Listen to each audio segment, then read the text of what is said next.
Hello and welcome. This is going to be a wonderful show today, if only for the absurdity that is all the movies that we have watched in preparation to talk about toxic masculine characters. And boy, is it a doozy. And to help me do this, we have the wonderful, the talented, the obscured Shirley. And then you know him, I love him. He is my own personal agent of chaos. It's Tom. Yay! Howdy. And in theory, possibly more people will be joining us later. We'll see. If I hear a boop, I'll boop them in. That's all I got. And I'll do my best not to sniffle too much, but I've got a drip today. Oh yeah, Tom's been sneezing. Something's in bloom. Very bloomy. Oh, how is the weather in your neck of the woods? Existent. Kat was telling me that it's raining so hard. She earlier she showed me that the pond near where she lives has now turned into a full-on lake with waves. At some point today, we're supposed to get rain. It's supposed to rain for the next 3 days and then be decent weather. It's supposed to get the humidity out. We're supposed to have rain between 8 p.m. and 9 p.m. today, and that is apparently where we'll get over an inch of rain in a 2-hour time period. So, yeah, the Weather Witch just shrugged when it came to what time we're going to get weather. So when the Weather Witch don't know, it's all chaos all the time. And it's 90 degrees right now. So, Glory, why don't you slowing down? Why don't you admit your real feelings after this past week?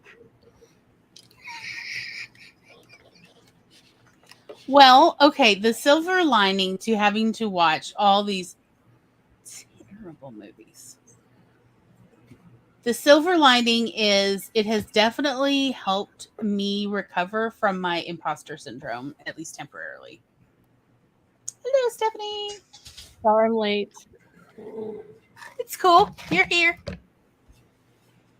I was not expecting to have my imposter syndrome demolished by watching all these terrible movies. So here is what I have to say. If, for instance, you too struggle with imposter syndrome, take a look at the movies listed below in the description, and why don't you watch them and see if you feel better. I realized watching Rapid Fire late last night that on my very worst day, the day that I was admitted to the hospital with sepsis, I still would have written better dialogue than what that movie had. So knowing that my worst day is still better than the writer's best day, and this multi-million-dollar movie. That film cost money, y'all. It was not a free film. It was not a college student film. It was like people actually put millions of dollars and made this film. People were paid. People presumably got their SAG cards renewed, because why else would they have willingly been in this film? I assume that is why the majority of these fantastically talented Asian film actors were in there, was they just needed SAG card insurance. Why else would you agree to this kind of racism? I mean, it has so many good Asian actors in it, of like, they're not going to let them act, but they're still going to do their best. The white people, on the other hand, that's not really acting. But yeah, Tom Series is actually 2 films. yes. I do know that for Brandon Lee, this was a contractually obligated film because he was very clear from the time he started acting, he did not want to be a action movie actor. And they were like, but you're Bruce Lee's kid. And so he was like, look, I will do any action movies you want me to do, but I get to do a drama. And they slated 3 movies for him to do. And there are 2 terrible movies and one that I will forever love. And that's Showdown in Little Tokyo, Rapid Fire, and The Crow. And of course, he died on the set of The Crow. So he was supposed to actually get to do a dramatic film after that. And, well, but yeah, the contractual obligation is written on his and several other actors' faces. I mean, I'm watching this and it's just like they're just literally taking from the Bruce Lee movies. Yeah. Because like Lori kept going throughout of like, why is his shirt like that all of a sudden? Why? It was like, because they're about to do a fight scene. Why did he take his shirt off in the kitchen and tidy up, like wash himself in the kitchen? Shouldn't he have gone to the bathroom to take a shower? And Tom's like, no, this is a reference to another Bruce Lee scene. Yep. It just seemed like a weird place to be washing oneself after being all sweaty in the hot Chicago day. And I love how they go from nobody's sweating, like it actually looks like a rather cool day, to they go inside the building, all of a sudden everyone's sweating. Everyone's glistening. And of all the movies that are on the list, the one that upsets me the most is The Searchers, because you still, to this day, hear people talking about it like it's this classic, this amazing, brilliant, wonderful movie that it's the reason I make films. And it's like, why? Because you saw that and thought, I can do better than that? The Searchers is so toxic. And but I do think everybody should watch it once in their life so they know all these film references that they have seen for like 50, 60 years of like, it's like every director in Hollywood has made at least one homage reference to The Searchers. But why though? Because toxicity attracts toxicity, I assume. Well, I mean, visually, it is quite nice. Yes. It's also like something like I appreciated about Devil's Advocate. The cinematography was like, I loved it. Tom's like, you love the lighting in the stone shoot. Like, yes, of course I do. You know me. If I'm not wrong, wasn't The Searchers the first movie to use the Pantone cameras? Yes. So it was showing off, hey, look, we have this full color camera that can capture real color. Or they could do these like the lens was so large it had to come on a flatbed from Hollywood out to Zion National Park. That is how big the lens had to be to get these gorgeous panorama shots. So, I mean, like, honestly, like, you could, in theory, if like you just are not up for the toxicity, put the movie on mute, watch the whole movie while just reading the synopsis on Wikipedia, and you'll be all right. It really doesn't have a story. It doesn't. I timed it. It's 23 minutes of them literally searching through the West. They're just on horses for 23 mostly silent minutes. There's no dialogue. You just hear the horses once in a while, loose footing. That's the only sounds for 23 minutes in the middle of this film. So just put it on. Tell us how you feel, Glory. Come on, tell us how you feel. Oh, these are the films that have always kind of gotten my goat. And not just for the male toxicity, because, like, again, I actually enjoyed American Psycho. I have had discussions with at least 3 or 4 different therapists about this movie. I have paid people to discuss this film and the characters with me. And I really do like how the toxic male secondary and tertiary characters are used to move the story forward. I very much enjoy it. But my issue is when there is a lack of quality writing, you really can't stand the toxic masculine characters. Oh God, Predator. The point of toxic masculine characters, in my personal opinion, is to be utilitarian, to push the conflict forward, to make bad decisions and give bad advice that leads our main characters into all sorts of conflict in other situations and sticky wickets and all of that.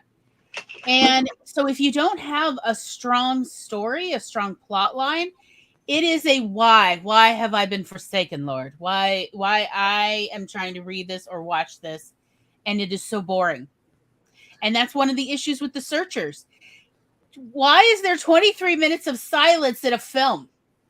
This is not a Kurosawa art film. This was a big, huge budget Western. And I mean, even our own father who loved Westerns was like, no, don't watch The Searchers. It's boring. Because it's boring, y'all. It is boring. The basic premise is based on an actual historical story that then essentially got, I would say, legendized in American newspapers. So the trope is, and by the way, I have done enough research that as far as historians can tell, this trope of the young white girl being kidnapped by, quote, indigenous folks, and then being reclaimed by her kin or other white folk later has only happened 3 times in North American history. However, this trope became so popular that everybody thought it was happening all the dang time because newspapers were constantly essentially making up more stories about this happening in the West and using that as a push for why more white people needed to move out West and, quote, settle the West. Was to say to, if the more white people, then the less people will be kidnapped. The less of our young white girls will be, avoid indigenous enslavement. It's also was important. this trope. This was a thing, and it went on for almost over 100 years, actually. And it's also important to remember that Brigham Young and the early Mormon settlers of Utah really exploited this to their advantage, where they would raid convoys, wagon trains, and leave behind what they felt would be evidence that would lead them to believe that the indigenous population had done it. Mm-hmm. Mm-hmm. And they were like covering themselves with mud, mm-hmm. With red mud, in order to, look like what they thought was the quintessential indigenous folk, so that if there were any survivors, they would blame indigenous folk for these murderous raids that other groups were doing. And they were all white folk who were doing this. Because John D. Lee was one of the main leaders of the band of Mormons that were charged with basically stopping anyone who wasn't a member of the church from immigrating into the Utah Territory. And they did terrible, terrible things. And because reporting was what it was, a lot of the early raids were reported back as, look what these horrible natives have done. And they fell for it for a while until he killed, I think the wagon train had 135 people, including women and children in it.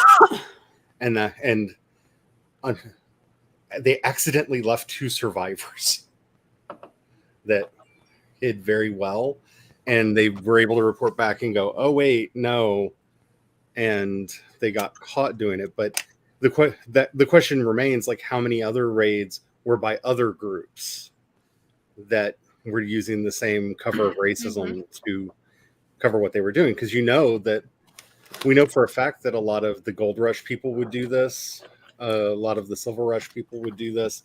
So even the few stories that we do have from history, they get really weird question marks over them, because historically speaking, we know a lot of the homesteaders and claim jumpers would try to mask their crimes by blaming it on the indigenous population. And of course, all of that gets obscured in this film. And the biggest thing that bothers me about this film is that it is tied into the lost cause narrative, in that our protag is a soldier from the Civil War who has a gray uniform and whose people were persecuted, and oh, it's so bad, and he's got to find a new home because his old home just isn't the same anymore. Yeah.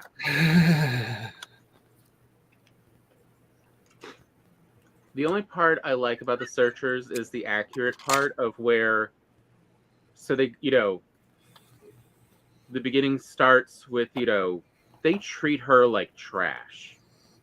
They don't coat this one. They show like her life sucks here. And then, yeah, she disappears one day. And so they start searching for her. And they eventually find her in, a local native group's village. And they steal her back. And then, 10, 15 minutes later in the movie, she runs away back to the village. Which is actually based on the truth of this story. Because her life is so much better. Her life was so much better living with the indigenous folk. Like she actually had voting rights there. They took her in as a full-fledged member of their tribe. So she had full voting rights. She had property ownership in there. All these things that she was not allowed in the American territories. And she actually, I believe, more explaining this because they then, in real life, they went and kidnapped her back again and held her hostage essentially in locked rooms for years until she agreed to stop trying to escape to rejoin any indigenous tribe, traveling through. And so she wrote about it. She penned a memoir later in her life explaining how terrible it was to live among the white men and how to this day she misses her people. And she, names the tribe that she, truly feels is like her lost kin. And that is what Natalie Wood's performance is based on the memoir that the woman wrote. So she's trying to give a very authentic performance in a very toxic film. Natalie Wood is the closest thing to a bright light in the movie. I agree. Because she was a very good actress, and she's trying her best with questionable material. I believe she was contractually obligated to be in this film was the problem. Yeah. She did not want any part of it. And really, let's be perfectly honest.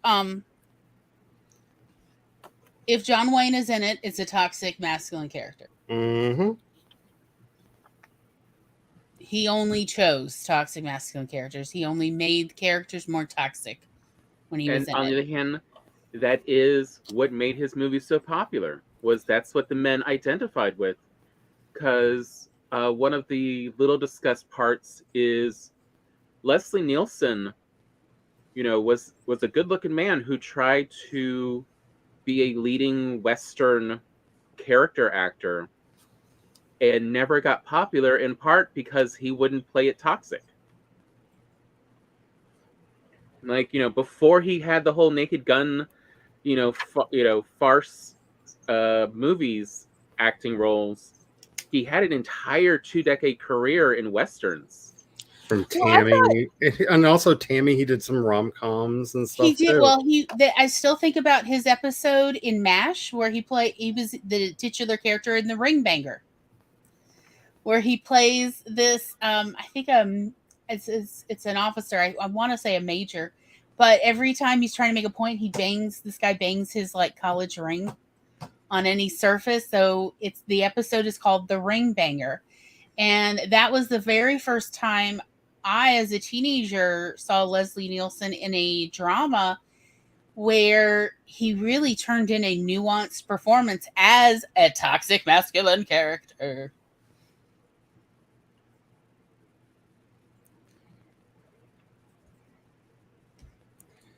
But yeah, I mean, there we are watching this, and every time these toxic male characters, it's like, look at all those red flags you didn't notice, Glory. I mean, just that is the ex. All my exes. All your exes. All my the last toxic 2 exes weeks have just been. Did you know they made movies about your exes? They are very well-known, popular characters. It's terrible. Do you ever want to flick his ear when he says stuff like that? Like, Oh, you don't know. wondering. That's why I'm in a different room. Distance. It's hard for her to Some- get up and out to do that while the Yeah. emotions are high. Yep. And it all. But I mean, I was there too. Like, I know these exes, and that's also partly why I say it is like, Yeah, because I know- Tom was friends with them at the time, like it's and just we were both naive. We did not know that these were red flags. But now watching, it's like, oh my God, there were so many red flags. God, These are now really obvious. mm, But I mean, and like versus I don't tell people that I like The Devil's Advocate because they always look at you a little oddly because it's an odd story, and also the courtroom scene is so that cringy. courtroom scene, oh, that is right there with so many other movies of the 90s of why do we have Glorification. these long salacious scenes of assault on someone? We don't need that. Hmm.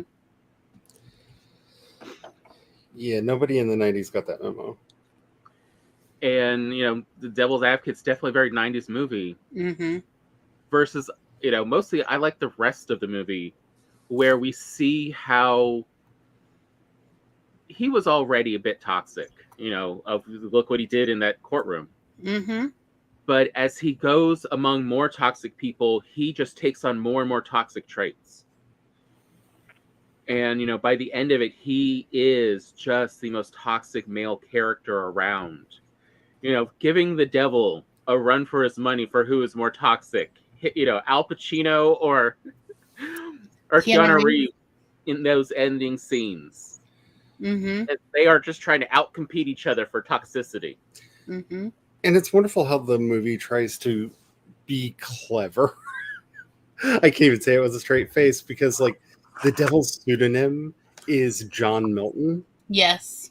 because Paradise Lost. Get Yep. it? Get it? Ha! Wink, wink, nudge, nudge. Say no more. Say no more. Right? Like, it's trying to be so clever in what it's doing.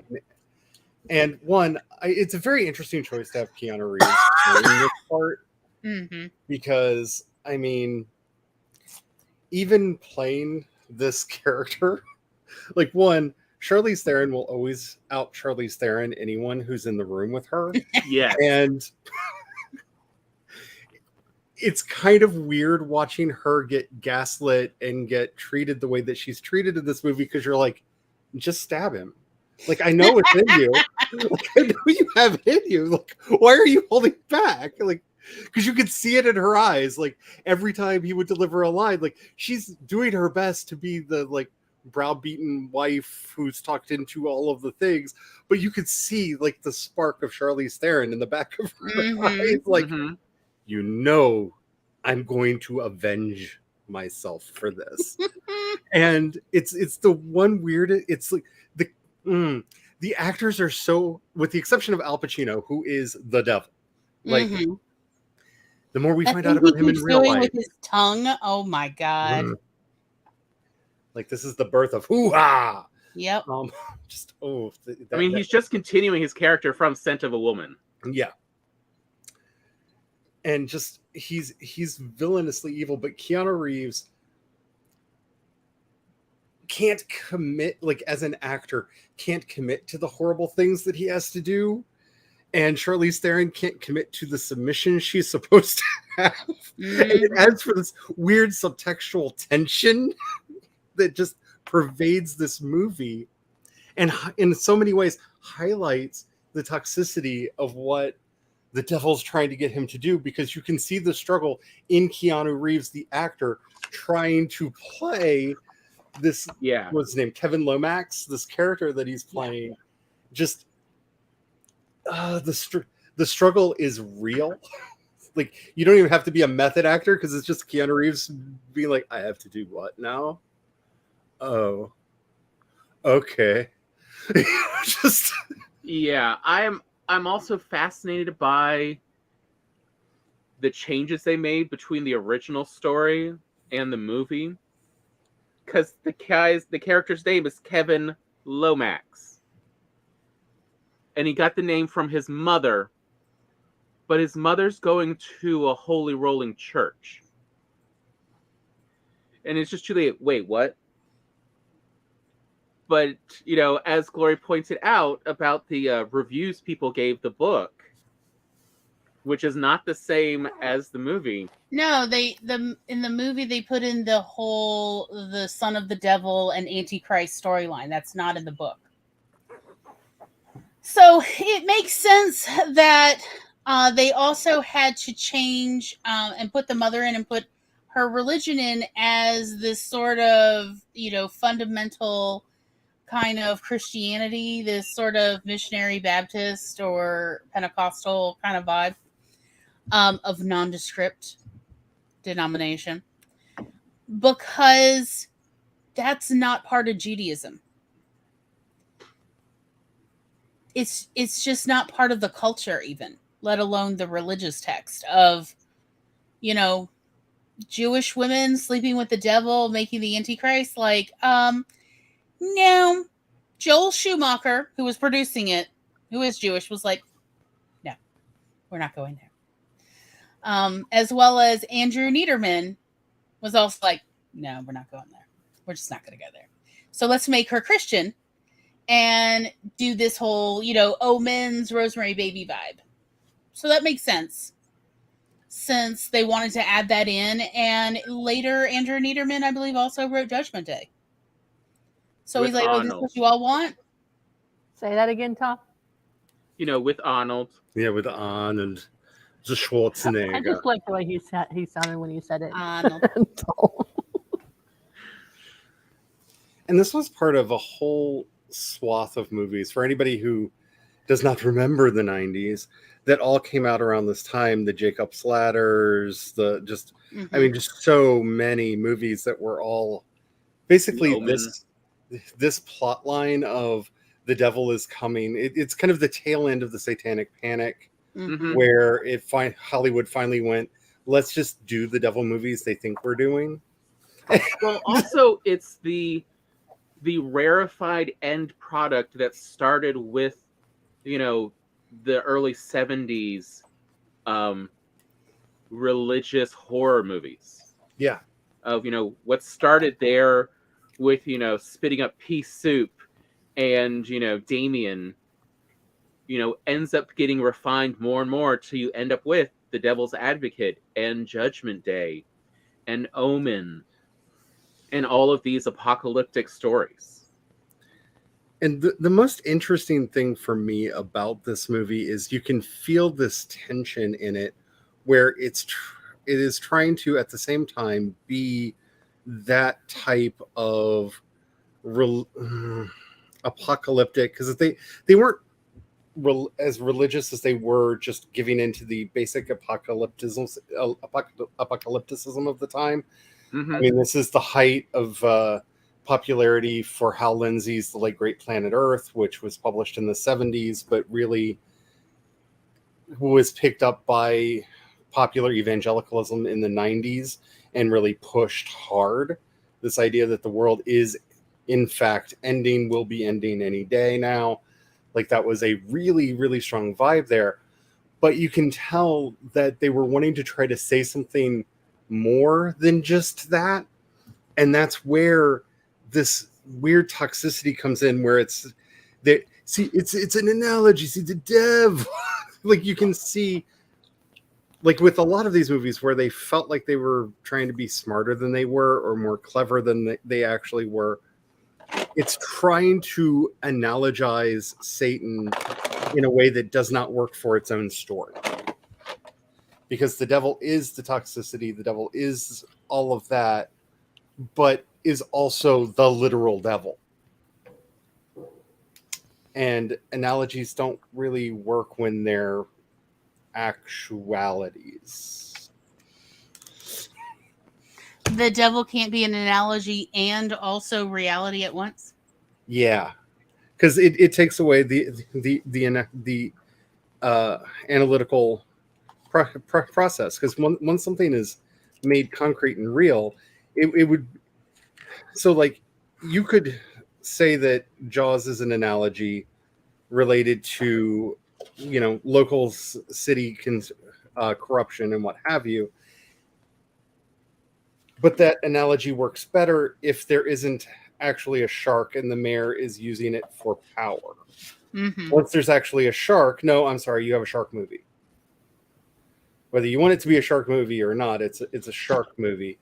And that's kind of the problem that this movie has, is it's trying to be smart. It's trying to be clever in that it's a devil movie, but it's also dealing with these social issues because tort reform is really in the news. So lawyer, and we're really going to go into the lawyer thing and the whole, you can't trust women because of the Anita Hill thing and everything that was going on with Bill Clinton and the Monica Lewinsky. Oh, I will tell you right now, I was told in the late 90s and the early 2000s that Devil's Advocate was based on a true story.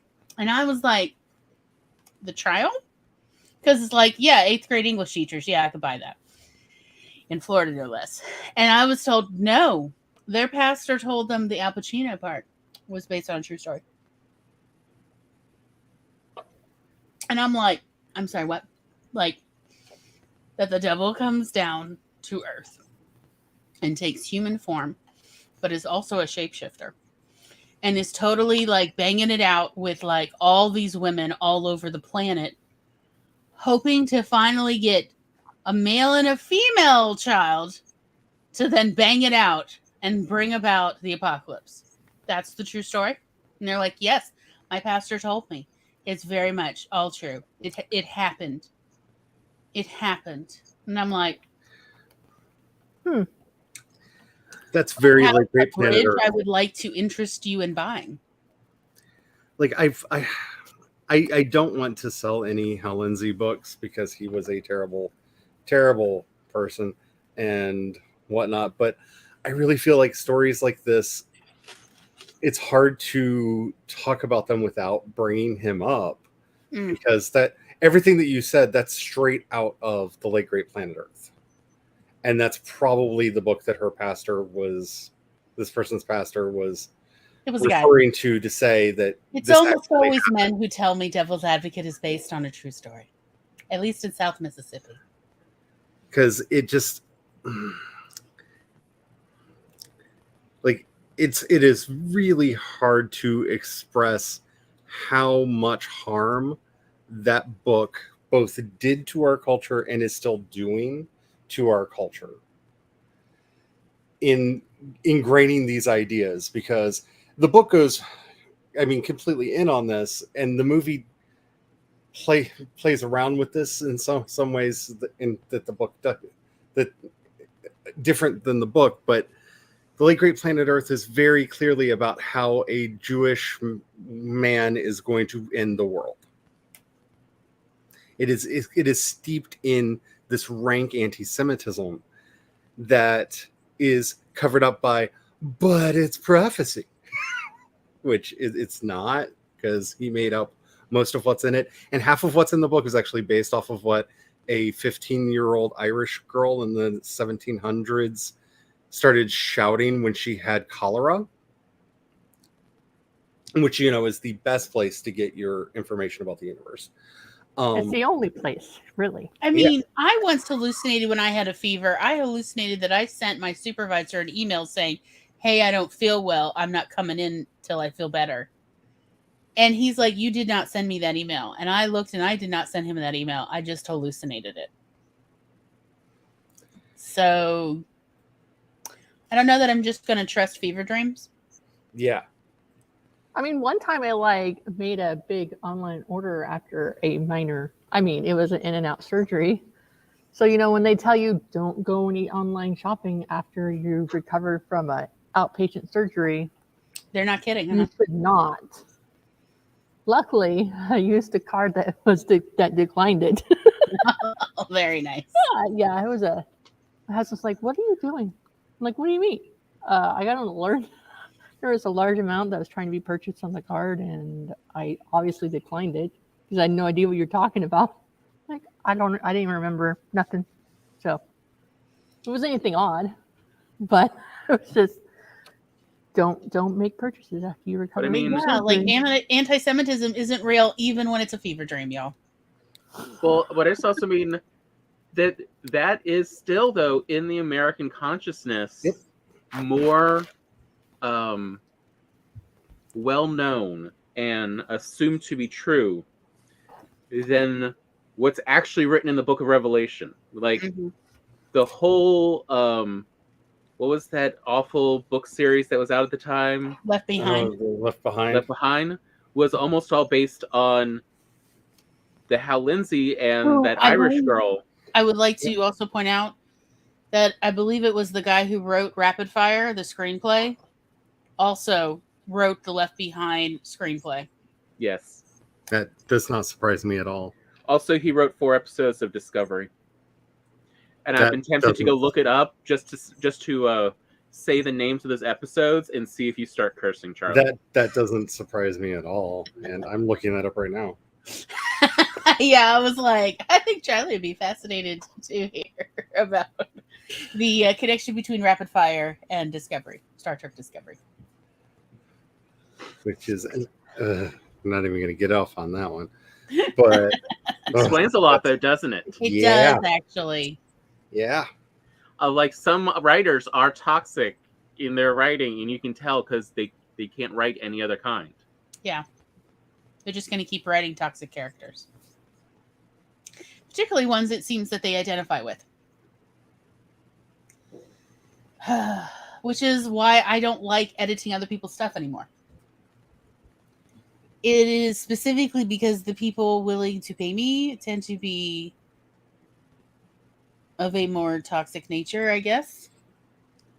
Because no one wants to work with them otherwise, without pay.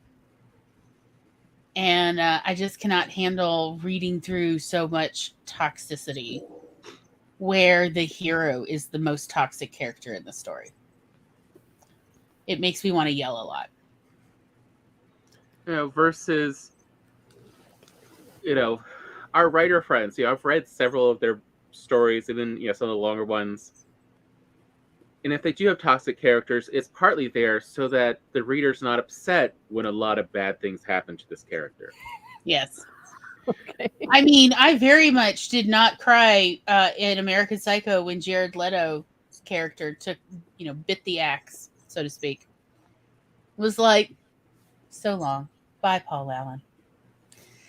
So, it is a wonderful way if you know you're going to have to knock off characters, but you don't want readers to cry. That you don't want them to get bogged down and be like, oh, I don't know if I want to continue because my favorite character has, bitten it. Make that sick.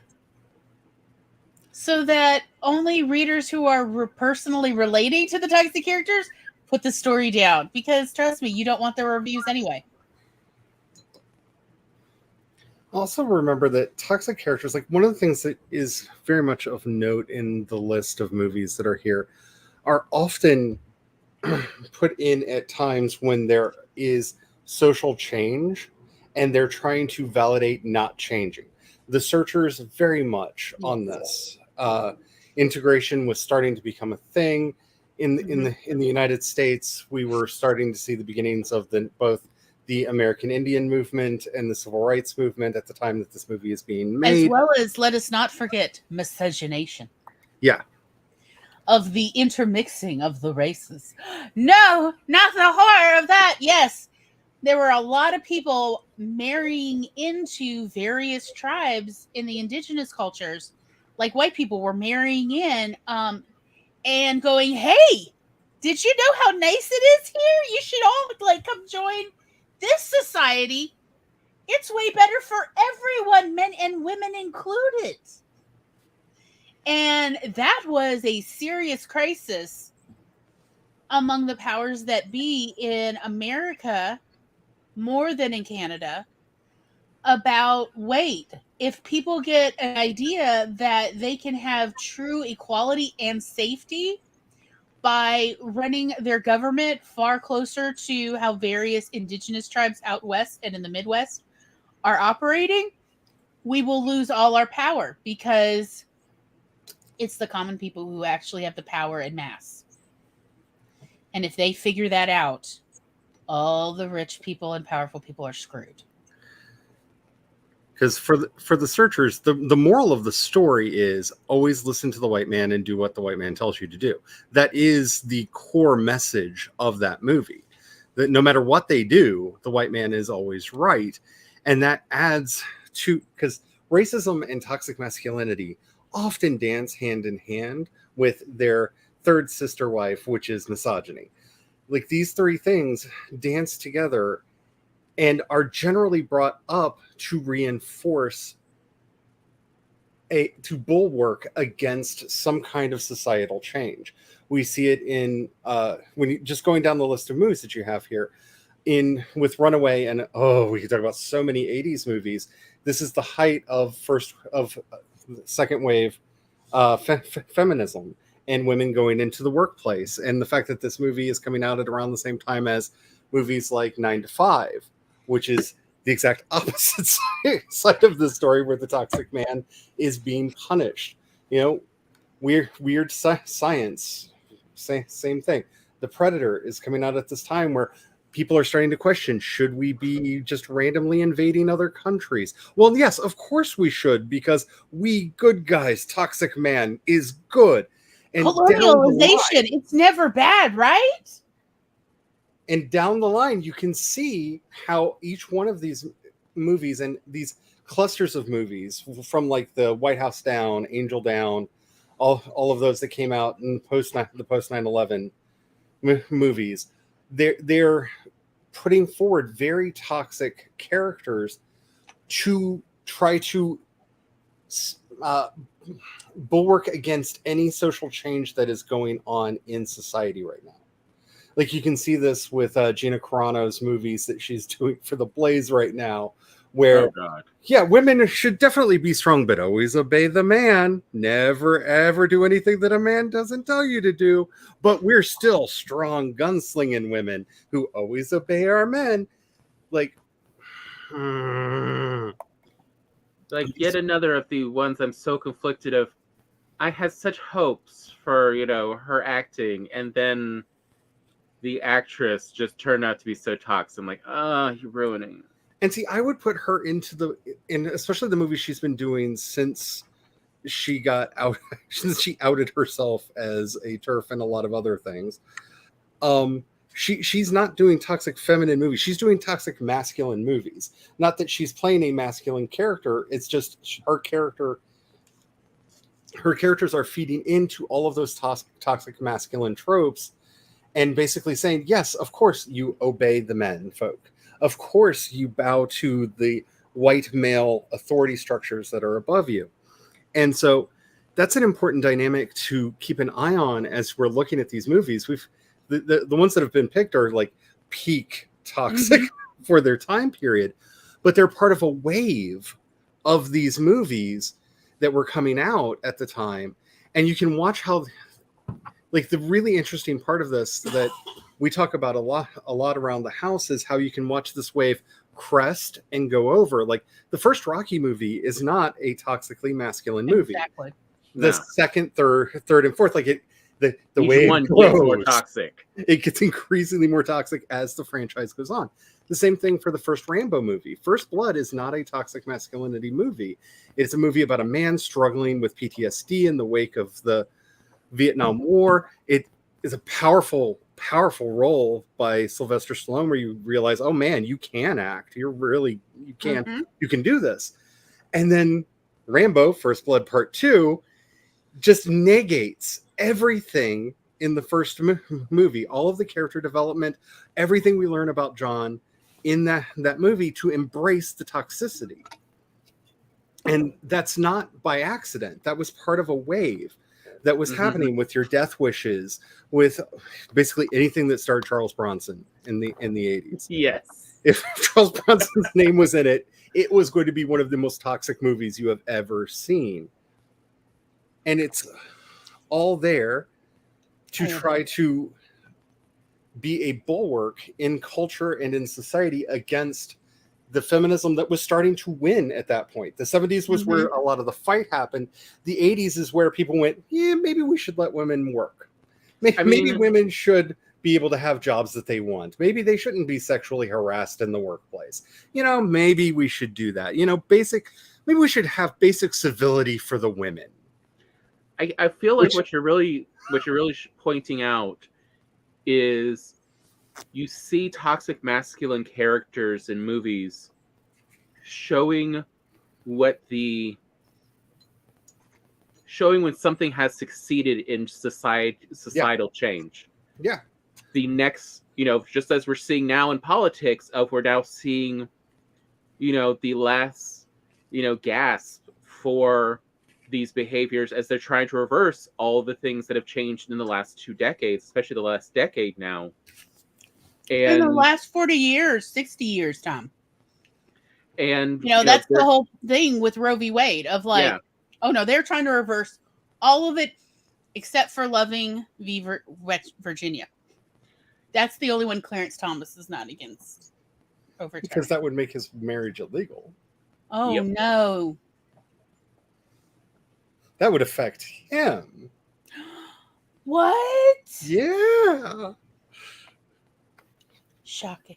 I know that should be blindingly obvious, but sometimes you got to point it out to people. This is like / sarcasm. Yeah. Okay. No, I'm just... we are being sarcastic, everybody. Yeah. I know that. I got it. I got it. But I don't know about people viewing later that they understand I am trying very hard to be overly dramatic on purpose to be sarcastic. Okay. Maybe they don't know. Maybe this is their very first time and they're like, oh, toxic men, go on. Oh, wait, do they mean it or not? But I mean, but you can really see, whenever there's a movie with a toxic male character, that tells you what is society currently changing in the direction of. Because the toxic male character will always be against that. It'll always be regressive. Yeah. Because I noticed, if you, once you watch enough toxic male characters, of what are the real hallmarks, the biggest one, and was definitely showcased best in Rapid Fire, was toxic male characters. What really, identifies them, they will always do, is this need to both tell and not discuss, but specifically tell the narrative, and everyone else has to agree to that narrative. Yep. That is the they're hallmark defining of a the toxic narrative. male character. Toxic male characters are always defining the narrative at every step. And that's how you can always tell them. Nature. And that's why they're there, because they're trying to redefine the narrative so that they are the ones in control. Because they are realizing very quickly that they are not in control. They do not have the power they thought they had. Also, that no one is asking for the narrative to be defined, and yet they are still defining the narrative. Nobody asked, what is happening here? Can someone tell me what is happening? Because you sometimes have characters do that in a story where a lot has changed very quickly, and you want to make sure your reader or your watcher, in the case of these films, is able to keep up on what is the storyline. So you'll have a character say, what is happening? So much has happened. I don't understand. And so is a way to have one of the other characters then essentially be the role of the writer to go, okay, this is all that's just happened, in case it was a little too fast, a little too whirlwind for you. And that's what we see in Predator, is every 15 minutes the story changes and the narrative changes, and Carl Weather, character Al, has to come up with a new narrative. I just want to point out, it's Predator. Both the main characters, Arnold Schwarzenegger plays a character named Alan, and Withers plays a character named Al. And both their last names start with D. Yep. Be better. Be better, y'all. Don't make your character names confusing. That's the hardest part about naming your characters. Make sure they have 20 different names, right? That have nothing to do with the other. They have to be distinctive and memorable. But like every 15 minutes, Carl Weathers is coming up with a new story to explain what's going on in this movie because it's been a lie. Carl Weathers has lied yet again because he is the poster boy of the toxic male character in this movie. He is the lying liar. He's going to get everyone killed. Although Also, I did love Glory's quote. What? About Predator. Bold choice to have only one girl as the final girl in this movie, so we know who it is. Yes, I was like, well, at least you know she's the final girl, which means she survives. Like, hey, look, if you are the only female, like, in the entire film, like, there's not even female extras. Like, look, there's like a gorilla base, and they don't have anybody washing laundry. Are you kidding me? Yeah, there's no. But the accountant. The accountant's the only female.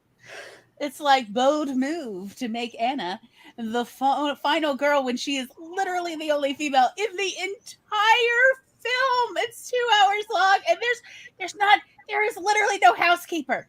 There is nobody with a broom in this film. It's like there's honestly so much. And that's why I told Tom, she's the bookkeeper. She knows everyone's social security number. Somebody's got to make payroll in this gorilla, station. That's why they had to take her. That's why Carl Weathers, that's why Dylan had to take her, because she's the bookkeeper. She knows everybody's social security numbers and their next to kin contacts, so they can track everybody down. And believe me, I have so many, as an adult now, who, I constantly resist the dad urge to, learn more about World War II or the Civil War. I refuse, okay? I refuse. He's trying so hard to resist the daddening. But as someone who deals with that, I have so many notes for Predator and every movie with, every action movie, because every single one of these are incorrect. Rapid fire is an incorrect use of police in a movie. This is not how the police and the feds work.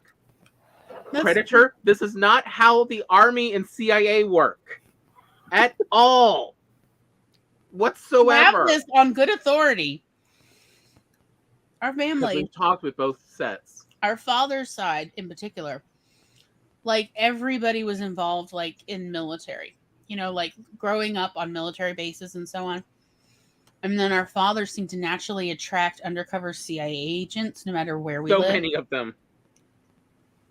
Lonely men. And, you end up talking to a lot of people, shooting the breeze, and you find out how do CIA operatives function. How does, mother send her boys out to do these questionable government operations, and what is their general, modus operandi. And it's just no, all of this stuff is absolutely wrong. And also it's wrong in the military. I was even married to somebody in the military who had top secret clearance and above. And I knew how things worked because he'd have to say, I can't tell you this. Don't ask me further. And I figured some stuff out. Also, pretty much anytime I accidentally found things out I shouldn't have, they'd have to bring me in for a brief briefing of, okay, so things because somebody didn't realize you were la la la. The military are really incompetent, so all the time they'll say things they're not supposed to. And I'd have to come in. And I'm like, this is the 80s, in Predator. This is the 80s. And I understand that they don't necessarily have pictures of the cabinet minister, but there would be a dossier explaining any identifiable markings on his body so they could recognize him.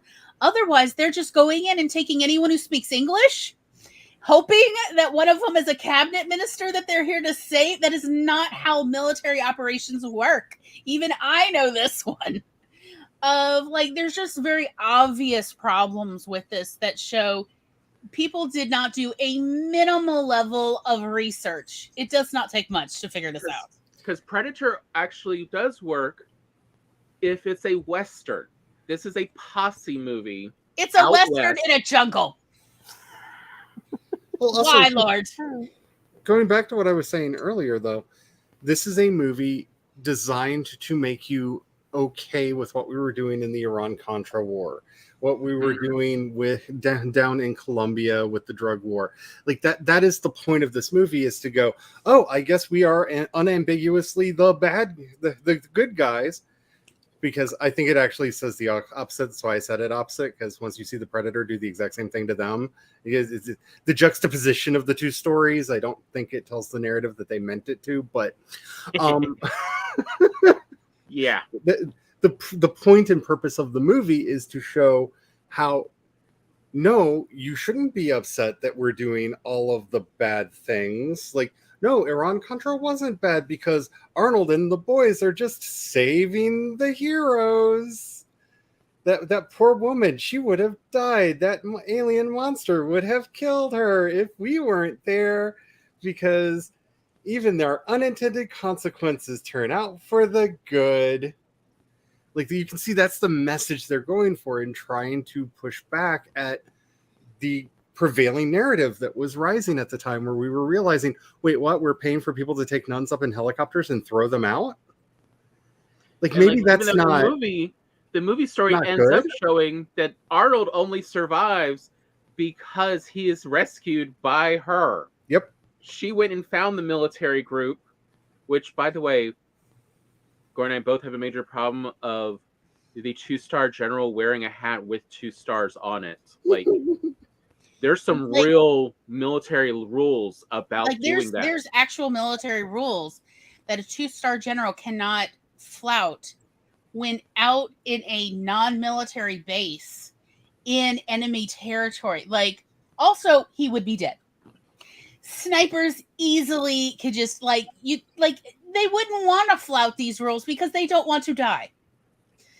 So either this man desperately had excessive depression and prayed for death, and so put on his little 2-star hat on purpose to hope somebody would catch him, or but also just absolute lack of research. If anybody needs minimal help with their military operations stories, and you can't find anyone else, we are happy to help. We have inadvertently picked up an incredible amount of useless military knowledge and special operations and special tactics. And also because, maybe I've been picked up by off-duty people when I was kidnapped one time in Asia. Let's get this story. Things happen, okay, y'all? Technically, it was an NGO and it was off books. But anyhow, we have inadvertently picked up a lot of knowledge about military operations, particularly proxy war crap, like Predator. Predator is an example of a proxy war. So you have the Americans and the Soviets, and they're mentioned, but they're having their proxy war in Central America. And that is what this whole thing is, because supposedly the Soviets are paying the guerrillas to do all this. What is not and to go invade the country next door. Yeah. But what is not discussed is in the fact that, in truth, everyone knew at the time the Soviets pay for crap. So that is, a lot of people figured out that if you say you work for the Soviets and then you offer to sell secrets to the Americans, you can make decent money. And so that was also going on. It was a wild time, y'all. The 80s were wild. So if anybody does need help with their story, or just to literally have us edit through to help them make it not so obviously wrong that readers put the book down, let us know. We're happy to help. I don't know what I'm going to do with all this useless military knowledge anyway. I did not want it in the first, but I've ended up with it. Because one of the other things we were discussing over the weekend, or at least I overheard Glory talking a bunch over the weekend in the past week, is still one of the biggest sets of, or blocks of readers, is military.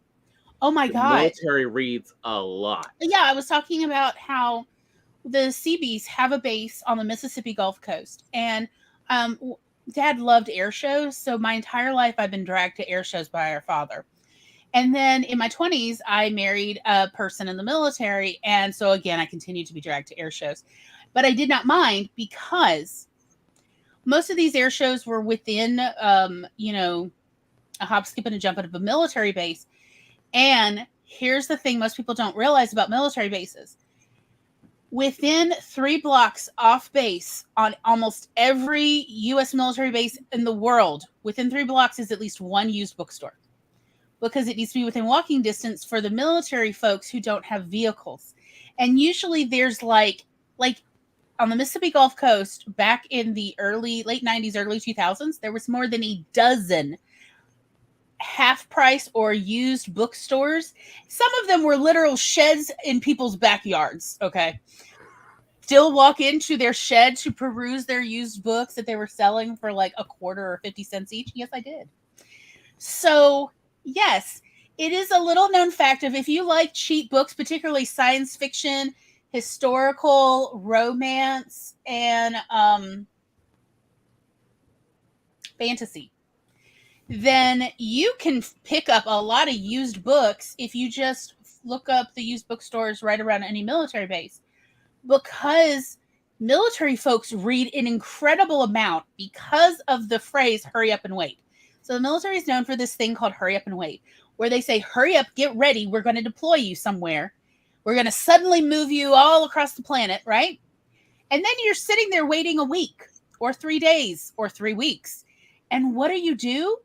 You're not allowed to even watch TV. Often you're in a sort of a blackout situation. So what do? They read books. They will go through dozens of books and they keep trading with each other till everybody's read all the books. However, military libraries are crap. Military on-base libraries are absolute crap. And that's why they all go to used bookstores to get their books. So that was why I was always willing to go to air shows, was because, and on the way back, can we go through 3 different used bookstores so Gloria can pick up cheap books? Yeah. Megan says, I remember meeting someone in a parking lot just off base to exchange money for books. Yes. This is military currency, is used paperback pulp books. And it is part of why science fiction, fantasy, romance, historical. No matter the updates to fatigues, military pants are always big enough to carry at least 2 paperback books. And often have paperbacks in them. Because they're allowed to put their personal things in those pockets in their BDUs as well. So there's going to be usually a minimum of 1 paperback they're currently reading. And then maybe 1 that someone else has traded them that day on base. So honestly, you have an incentive if you want to write something with military operations or pseudo-military or paramilitary operations in it. It is useful to not have it so glaringly wrong that it would cause your military members to put down the book because they just cannot handle it being this wrong. Because military personnel read an incredible amount. And now with e-readers, they are downloading so many books. Tons. They're all using that, the library exchange where you can actually lend people your personal ebooks and stuff. They are all using that. Military members are definitely a wonderful demographic to tap into. And they don't only read military books. As I said, they read romance. It does not matter your gender. All military folks read a good romance. That is also something I learned. And in fact, if it's a really good romance, you're going to have generals reading it. Because apparently and that's part of why are a sucker for romances. I don't actually understand this, but even 1-star generals are voracious romance readers. This is a thing. And that's also why you'll still see them making e-readers. And the way you always know it's a real e-reader is, they still don't have cameras on them. Because you're not allowed to camera into military operations and onto some military bases because of what they're doing on the base. So they need the e-readers without cameras on them. Because they can't take their phones a lot of times because of that. So, But that's why they'll still have e-readers. So at least they can be reading all their stories. And exchanging with each other. So that is part of military culture, is this very alive reading culture on every military base in the world. It's something to be aware of as a writer.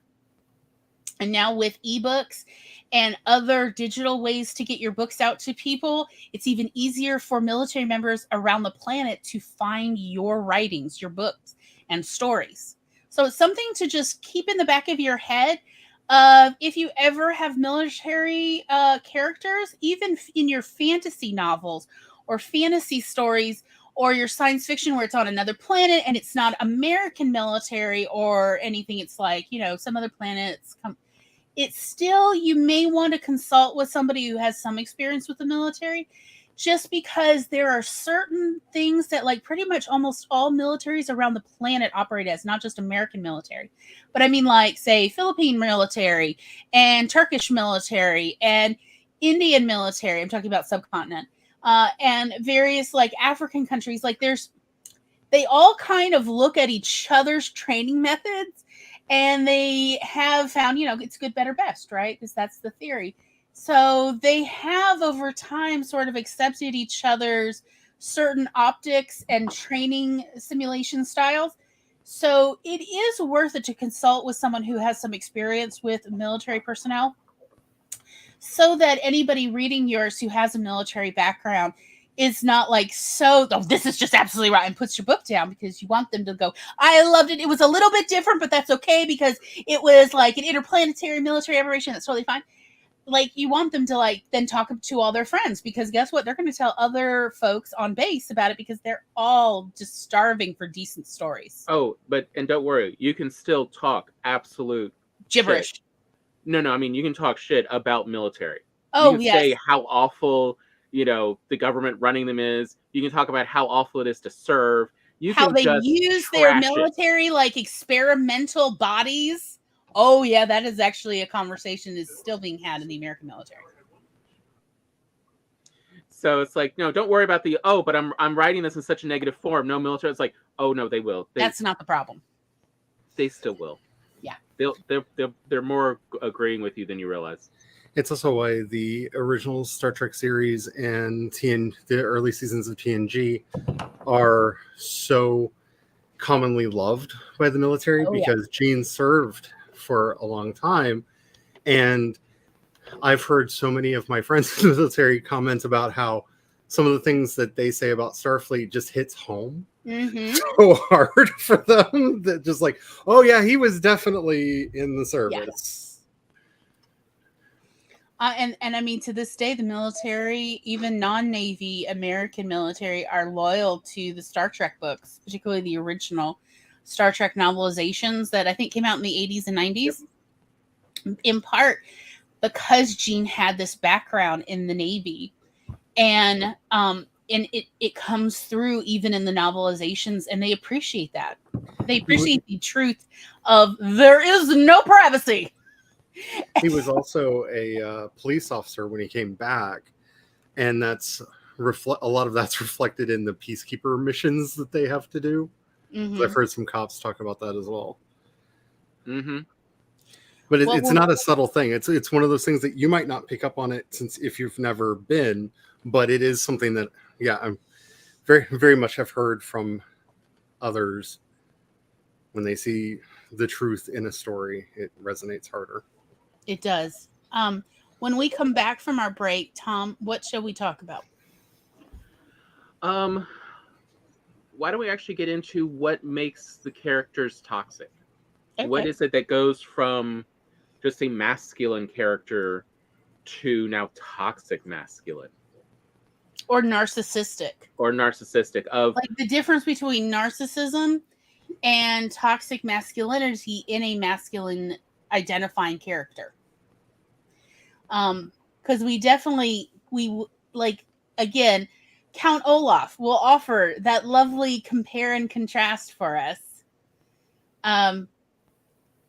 Because sometimes it can be confusing.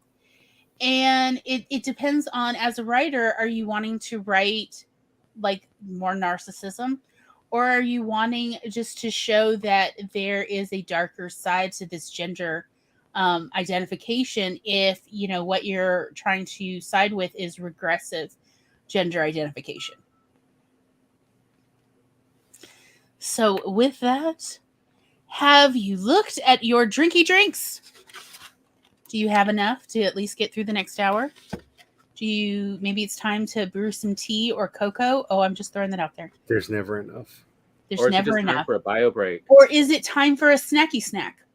I'm going to dash and get some peanut butter M&Ms. That's what I'm going to do. That sounds very As good. in dash from the log on that Why don't I have peanut to M&Ms? the RV and back. Yes. Not like dash to the store.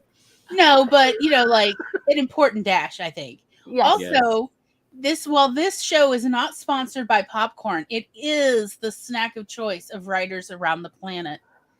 So if there is no snacky snack in your life, is there popcorn?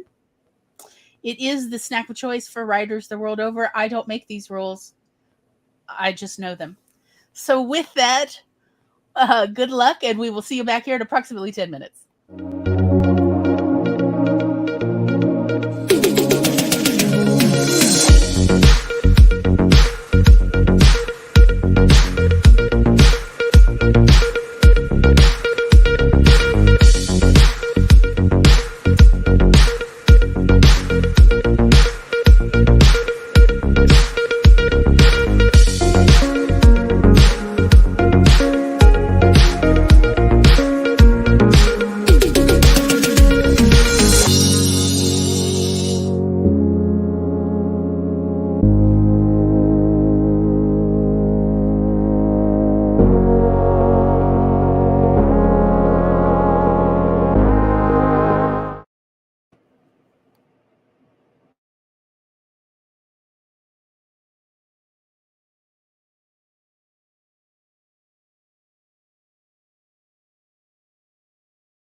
Beep beep beep beep beep beep beep beep beep beep beep beep. Beep, beep, beep, beep, beep, beep, beep. Was I watching Fall Out Boy earlier? Yes, I was.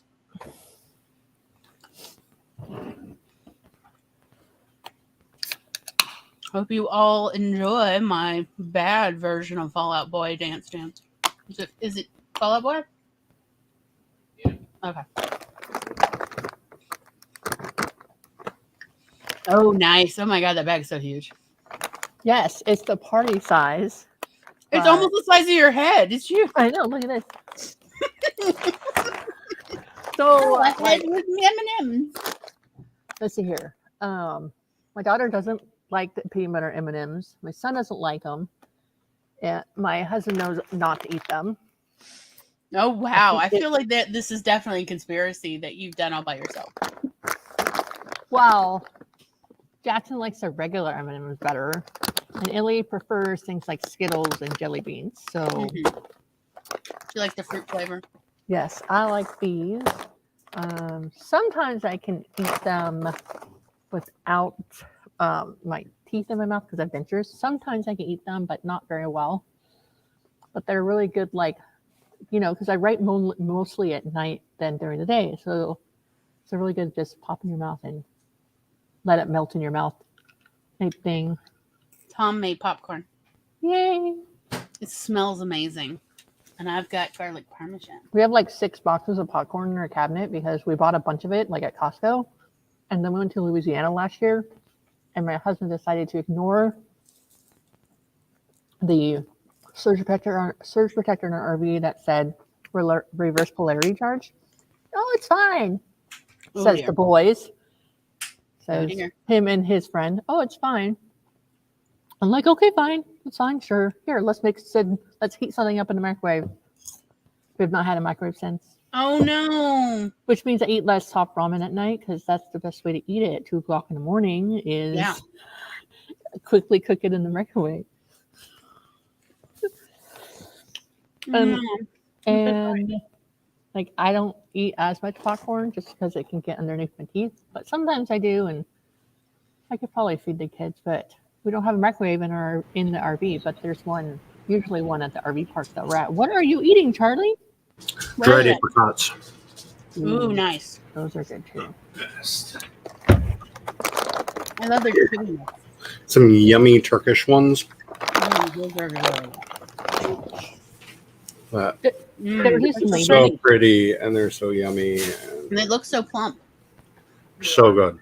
There's this lady that has a full-time spot in the RV park we're at, and every month at the flea market where I sell my books every month here, she does a whole spread of like freeze-dried stuff, like freeze-dried Skittles and like freeze-dried pizza bites.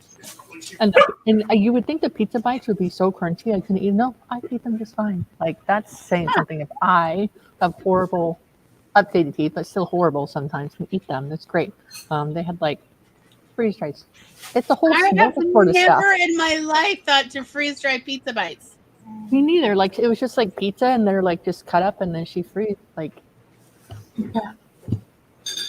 the Skittles are really, they're a little too hard for me to chew on. They're more like sucking on like butterscotch candy. Our it turns out the air fryer we got for Christmas last year, Yeah. has a dehydration setting. Mm-hmm. So it will you can set the temperature too. And it will, I think the timer goes up to 24 hours, is it, Tom? Yeah. So you can just put the fruits or vegetables or whatever in there. So locally there was a sale on sliced mushrooms, those 8-ounce cartons in the pro section for 50 cents each. So Tom just 10 pounds. And he just put those babies in there, and then we just, after they were dehydrated, they still actually have quite a bit of shape. Just put them in zip top bags, put them in the deep freeze. And I just last Friday made mushroom barley soup. They were fantastic. They were that lovely meatiness. Oh, they were so good, and they rehydrate so quickly, right? So it has been lovely having an air fryer that also doubles as a food dehydrator. It doesn't do freeze dry. You're giving Brian ideas, and I don't know if I like those. Tom did mangoes. There was a sale on mangoes, and he sliced up mangoes and put them in the dehydrator overnight. So chewy and delicious. So good. I wish my kids liked mushrooms as much as like I do and my husband, but like Jackson will try out new foods. Like he'll give them a try. He'll be like, "What is it?" And we'll tell him. He's like, "All right, I'll give it a try." Ileana is like pulling out 20 teeth from her mouth to get her to try anything new. Which, okay, I get it. She doesn't like trying new things, and it's okay. But I mean, it's like it is torture to make us have her eat like a spoonful, like a regular spoonful of peas or green beans or carrots. Mm-hmm. She's gotten better. She doesn't cry and gag and like throw them up. But I'm gonna say she's gotten to the point where she will like, okay, I'm getting full, but she knows the rule is okay. If you're getting full, you need to at least eat your tiny, like a quarter serving of vegetables on her plate, like barely anything, like maybe 10 peas. Yeah, that was our family rule, was one spoonful of every dish on your plate, and that's all you have to eat. And it doesn't even have to be a big heaping spoonful, just a little on the spoon. And then also our parents are very good at marketing for vegetables. So I've told you before about the fairy cabbages. That's what they call Brussels sprouts. And I was like, oh yeah, they definitely look like fairy cabbages. They did call, they tried to call green peas fairy bowling balls before the holes have been drilled. Okay. And I mean, like, so may I throw out there that maybe like some of the problem may be marketing. I'd be willing to. I mean, she is 12, so it might be a little bit like she might be like, "Mom, really?" But I know, but maybe actually ask her for her ideas of like, broccoli is the fairy forest, right? Fairy trees. What's your pitch for what could these be? What's corn? What is corn niblets? So we don't eat corn in our house at all because my husband can't have large quantities of corn and potatoes, or else his body doesn't process it well, and his eardrums will burst and like bleed. And I thought he was like full of crap, honestly, until like we've been together like a few months, and I said, "Your eardrum's a little pink there." He goes, "Oh yeah, it popped. I heard it. It's fine." And he went on, like it will pop and bleed, and wow. But like potatoes we'll have in our house, and because that's just he can eat. If you're going to eat one or the other, probably eat potatoes more than corn anyway. So like if we like in the summertime, people will come over and be like, hey, let's have a drink, and so he'll have a drink, but then he has to limit how much potatoes he has if it has vodka in it, because vodka is made with potatoes. Although there are some vodkas that are not made with potatoes, and those he can have. And legally, internationally, they're not vodka. Right. So, but vodka is the only liquor that is legally defined by a chemical formula. If it technically does not have a specific chemistry, internationally it cannot be sold as vodka. And I find that fascinating that like everything else, it's kind of like the difference between American Kool-Aid, I mean schnapps, and European like real schnapps, because schnapps is just fruit brandy in Europe and everywhere else in the world. Here it's the weird Kool-Aid stuff. We don't have any international quality controls on that. Like, you think they'd have international requirements about tequila, that it needs to be made in the agave? Mm-hmm. And he can't have tequila, my husband, because it gives him horrible heartburn, and then he like vomits at inopportune time. So that's never fun. Yeah, let's say no to vomiting. So Saturday, me and the family, we went out to dinner to celebrate mine and my husband's 7-year. Like, I didn't bail on him blind date, because I almost bailed on him on the blind date. So we met on a blind date 7 years ago on Saturday. And so we found a Mexican food restaurant in the next town over here in Texas. And we decided Mexican food because that's where we had our first date, was in a Mexican restaurant. And so we went there and we're like, let's try these appetizers. And Jesse ordered fried jalapenos with like cheese and stuff inside of them. It was really good. Jackson tried a bite. Like, do you want to try it? It's going to be spicy. He's like, it's okay. He's like my spicy kid. He had a bite and he's like, all right. Oh, wait, nope. It took a minute to hit. It was but it was actually a good place. So we got there like at 2:30 in the afternoon and it was busy. So that was good news. Yeah, you're right. Yeah. So, Tom, what are we supposed to be talking about? I've already forgotten. Narcissistic and what makes it toxic masculine versus just masculine. Okay. And so, like, I think at least a beginner, simple, guide between them, which is it goes from just masculine traits to toxic when it goes from social societal expectations of gender to using your gender for power. Yeah. So if you're using your gender status to gain power, that's where it becomes toxic. So like that's why it's a toxic masculine trait to set the narrative. To instead of discussing, you are just telling people. Because it's no longer about the give and take living in society.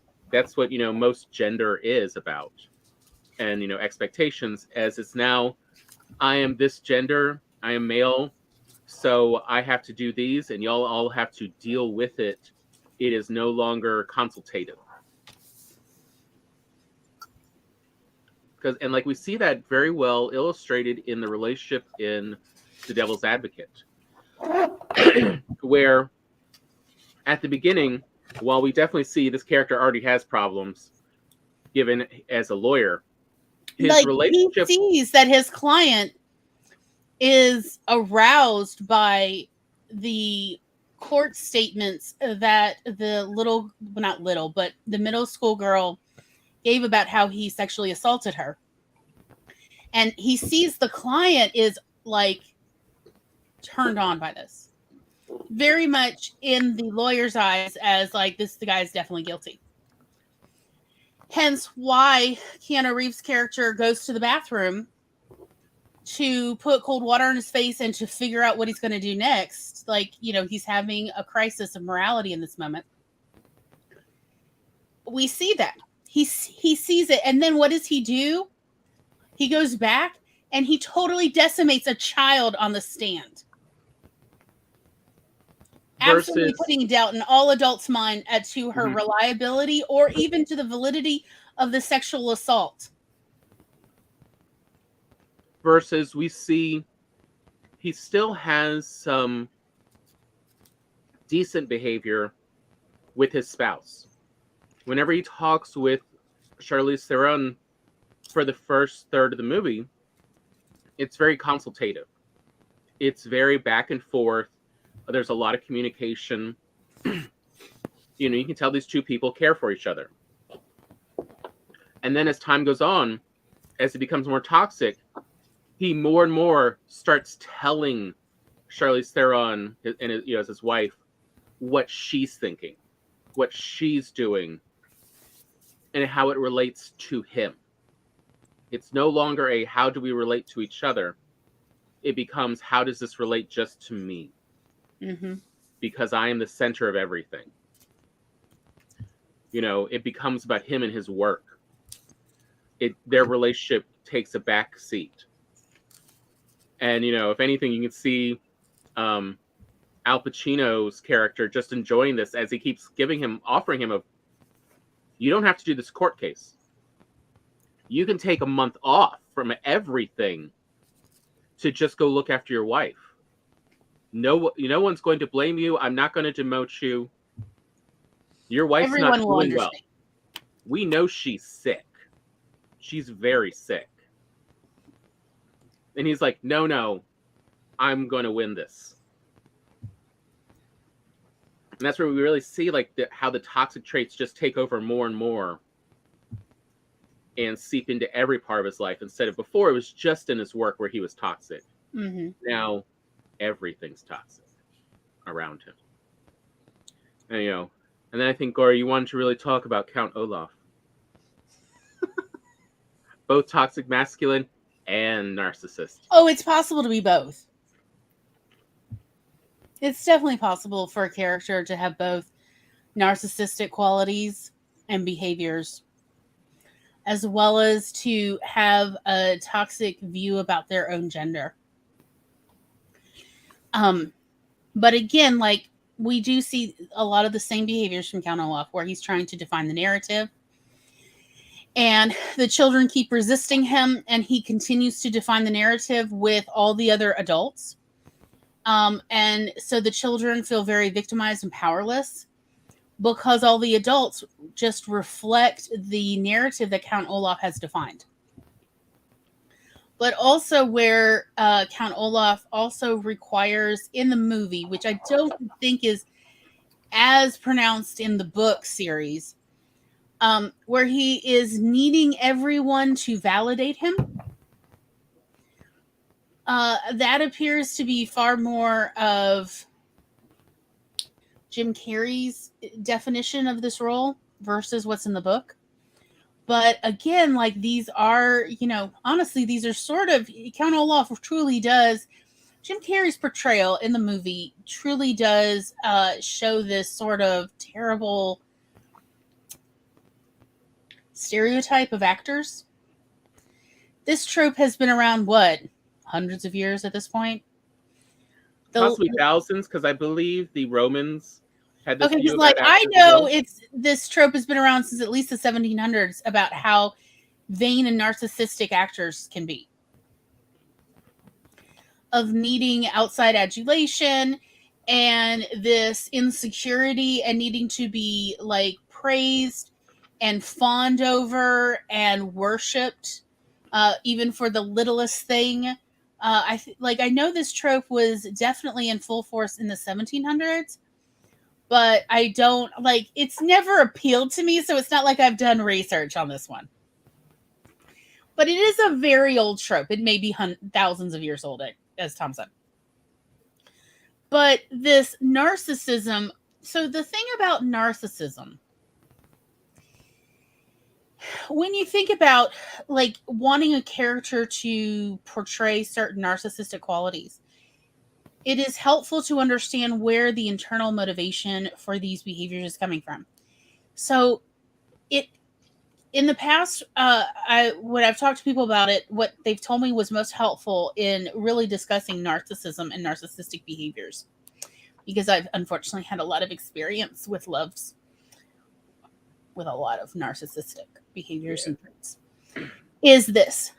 The character at their core needs to be insecure about pretty much most everything, and anxious about needing those insecurities not only validated, but then also assured that those are not valid insecurities. It's a very interesting contradiction. But just remember that to have a lot of narcissistic behaviors come out in a character where it's obvious to your reader, that it needs to be coming from this sort of anxious place of, but do you love me? Do you love me? Do you like me? Am I not the most beautiful person you've ever seen? Because it's always over the top adulation. It's never just, oh yes, I very much enjoyed it. Thank you so much for your performance. No, that is not acceptable to somebody with raging narcissism. It's no, you have to have been the best ever that's ever existed in the whole wide world. This way over the top amount of reassurance that is just how could you even believe this? If it's coming out of my mouth, it should be obvious to you this is so over the top. It couldn't possibly be true, because how could anybody say you're the best person ever at this who has ever existed? How could I even tell you that? And why would you believe me? It's not like I'm an authority on this. But that is what they require. Oh, you're the best lover that's ever existed in the history of lovers loving. You are the best mother who's ever mothered in the history of mothers. That is what they want. That is what they demand. And if you don't give it to them, they will connive and like figure out how to wound you as if this is a justice thing, that you have like truly crossed them and now they have to enact their own justice, vigilante justice, and destroy your life because you did not validate them so over the top that they are reassured, like they are upset that you are not feeding into and also gaslighting them about their own anxiety. Also, again, another thing that you see a lot in narcissistic behaviors is gaslighting. And what gaslighting is like telling somebody that what they perceive as reality is not reality. And I have actually experienced people try to convince me the sky is not blue, y'all. And I'm like, I don't know if you know this, but I am in fact not colorblind. And it is very clearly blue, like, but it's not actually blue. And I'm like, are you discussing this on the sky does not exist? Which I will agree with you, that the sky is not the sky in the sense that we think of the sky. But from my perspective here on the crust of the earth, the sky is blue. Are you telling me that? And they're like, no, I'm just telling you that what you're seeing is wrong. Like, no, honey, my eyesight works. I have had it regularly tested every year because my vision, not great. But I can perceive color. And they really think that you are betraying them if you don't agree with their gaslighting. So we see both Count Olaf both portraying toxic masculinity, but as well as a lot of narcissistic behaviors. So it can be confusing. However, here's what I have to tell you. You do not have to parse this, because there are so many actual human beings who portray both toxic gender characteristics as well as narcissism. You don't have to. You don't have to parse this out for your readers, because often one goes with the other. It's fantastic.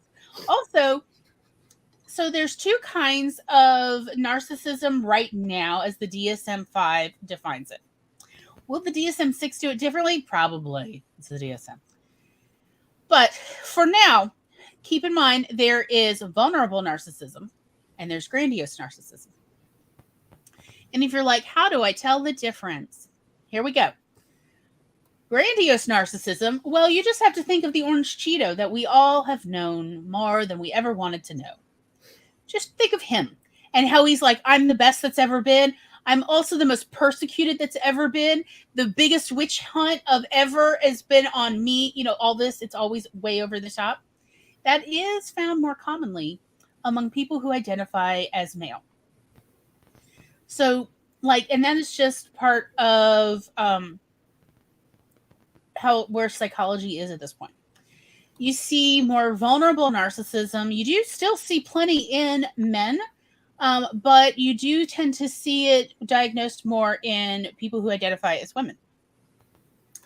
And vulnerable narcissism is like, oh, I don't know, I'm always a victim. If only someone could save me. Honey,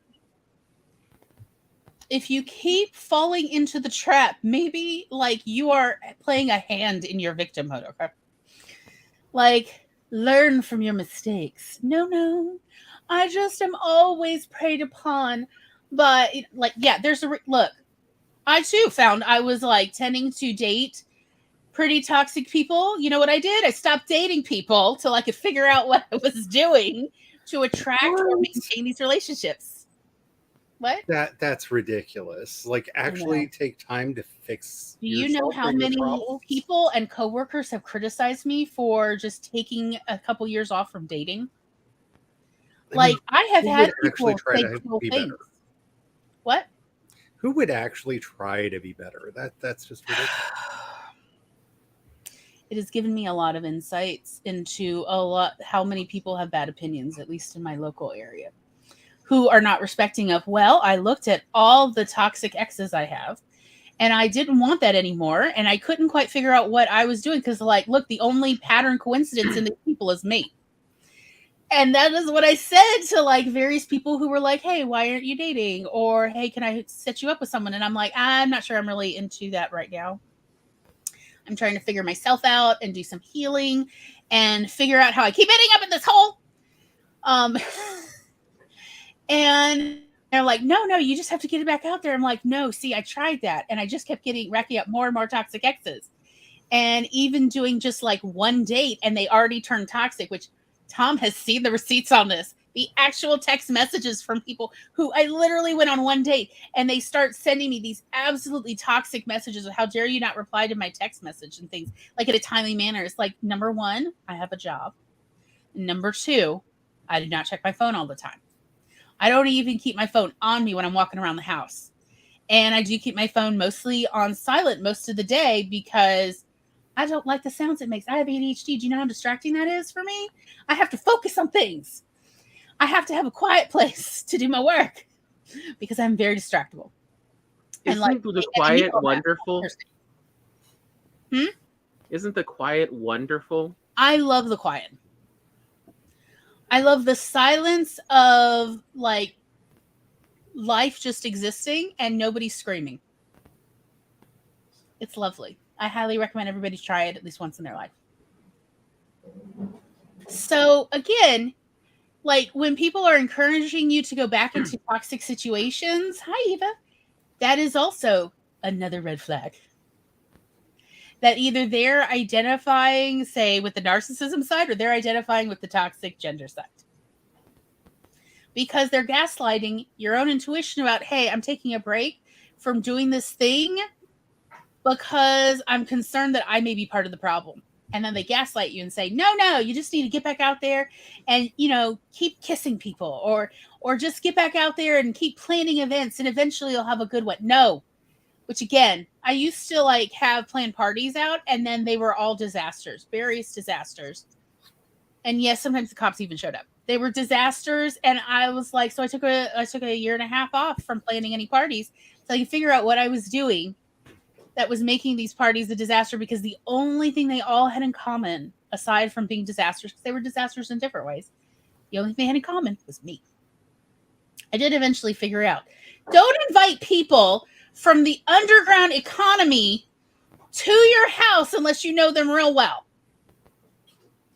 Do not invite off-duty cat burglars as well as like curbside pharmaceutical representatives and also, self-employed women of negotiable affection.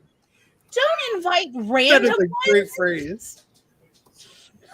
Women of negotiable affection. That is not my quote. That's Terry Pratchett. But I love it. But I love it. I love it. I like that. I think that's actually a very nice way to say what is normally couched in very misogynistic terms. Of like, yes, they are women and men of negotiable affection and other non-binary people of negotiable affections. And that is pretty much what happens, y'all. So I found out, don't invite people you don't know well. Like, that was my problem.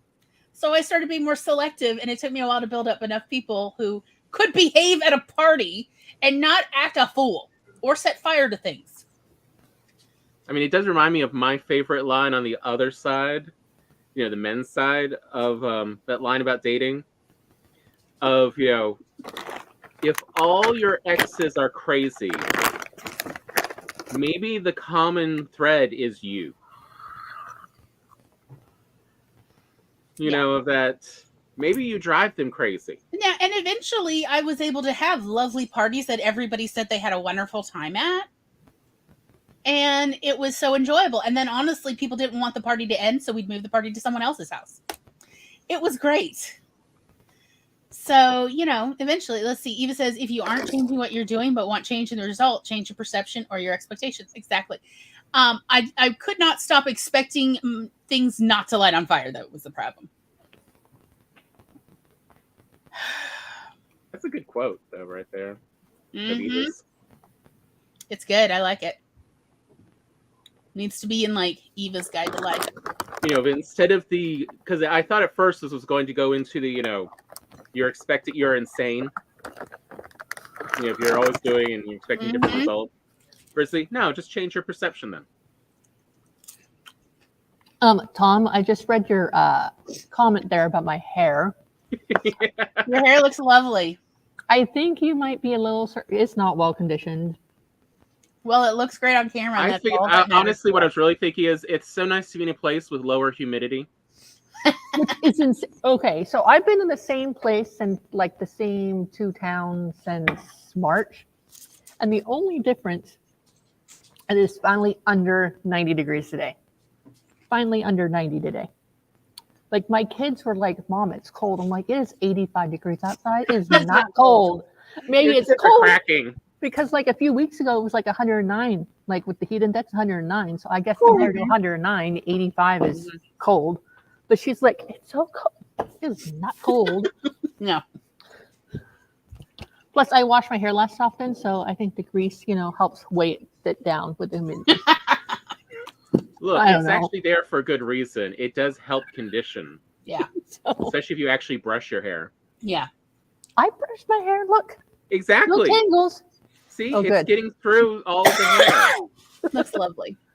Oh, I cut it couple months ago, and now it's to the point where I'm like, do I want to cut it again or let it grow out so I have my braids again? Because those are comfortable to sleep in, the braids, and then my hair wouldn't be tangled.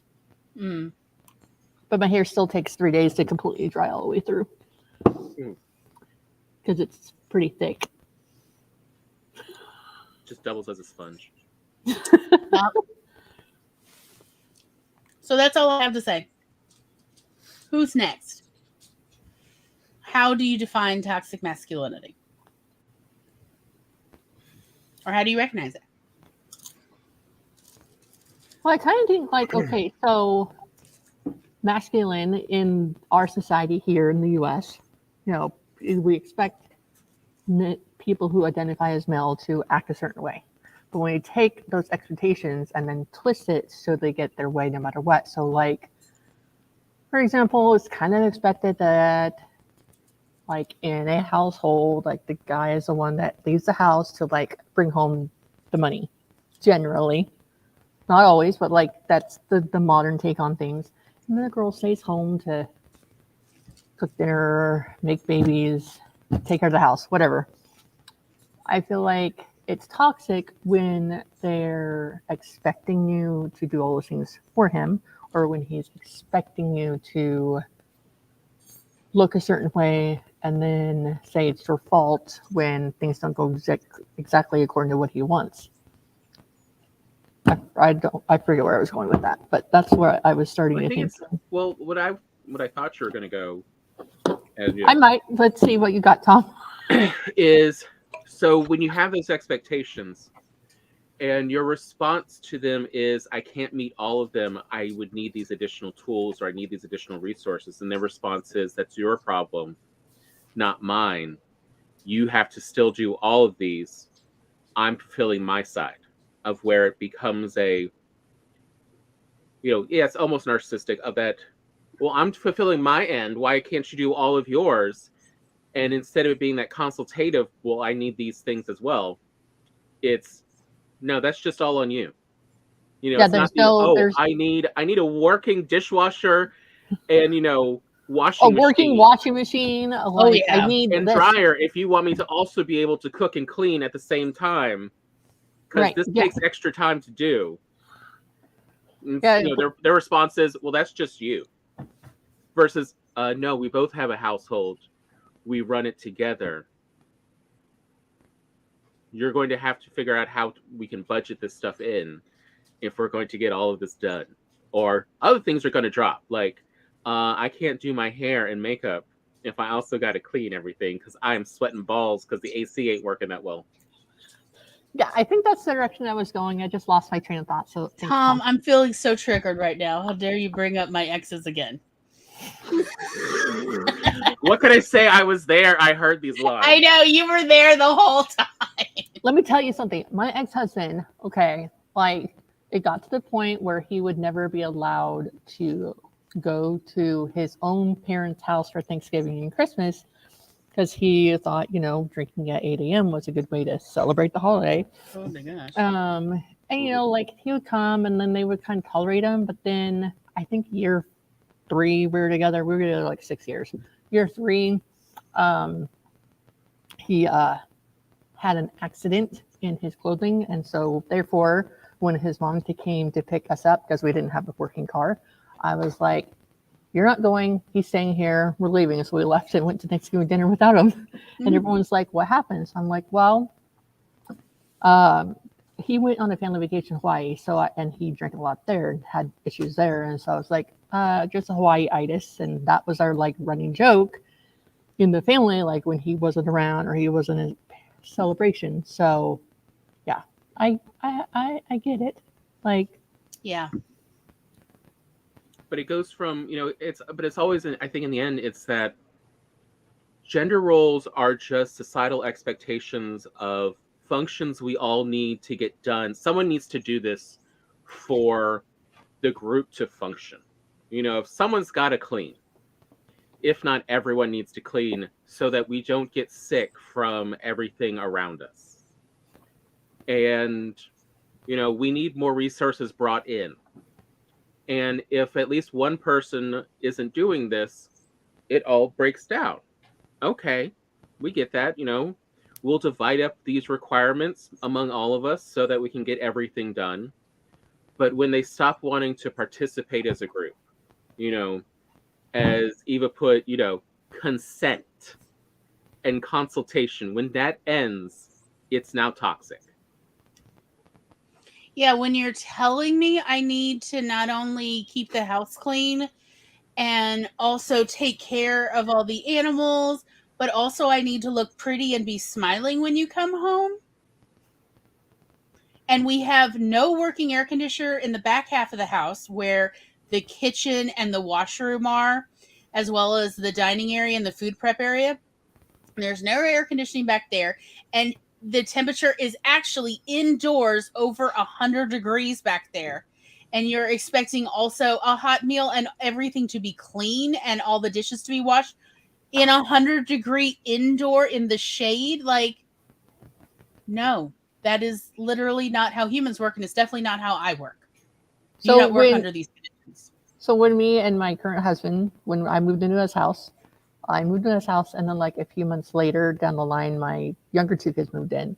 So then I was like always cleaning up after them because I brought the mess into his house, that sort of thing. Yeah. But over the years, it's merged into like a total partnership. And I think it was like 2 years ago or 3 years ago, my oldest daughter, she's like, I don't know, she thought it was weird when my husband, her stepdad, would clean or when he would cook in the kitchen. He's like, she was somehow ingrained in her brain that that's a woman's job and a man's job is to work. I'm like, well, that's not always the case because he can't work out of the house full time because of his disability. And so if he's going to cook, then that's fine. But now we've come to an understanding that I cook all the meals and he cleans up the kitchen because it's a small kitchen and like he's not used to he still hasn't acclimated to having a small kitchen, a small set of pans in the RV. I'm fine with it. I am excellent at one pot wonders. That's what I call my specialty, one pot wonders, less dishes being used. So like I'll cook and then he'll clean and then like he'll bring the laundry to the laundromat, he'll bring it home and then we'll all fold and put it away instead of. Mm-hmm.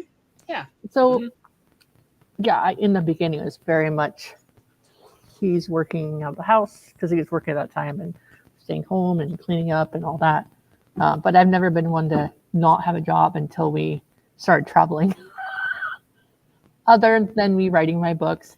My son was like, Mom, don't you get paid more than Dad? You work more than Dad. I'm like, what are you talking about? I was bewildered. And he was like, well, don't you get paid for writing your books? And I said, I get paid when someone buys my books. He was like bewildered that like me sitting here and writing, I didn't get paid for that time. Mm-hmm. I said, nope, I don't get paid. That's why I try to not spend 3 years writing a book. So that way, there are more books out there and more opportunity for someone to buy the book, and then I earn money after that. Mm-hmm. He goes, I didn't think about that. So now I taught him something without even knowing it. But that is the way, especially in America, we talk about work is on an hourly rate basis. Yes. Versus there's a lot of different ways income works in, just the world. Of for farmers, they get paid for the end product.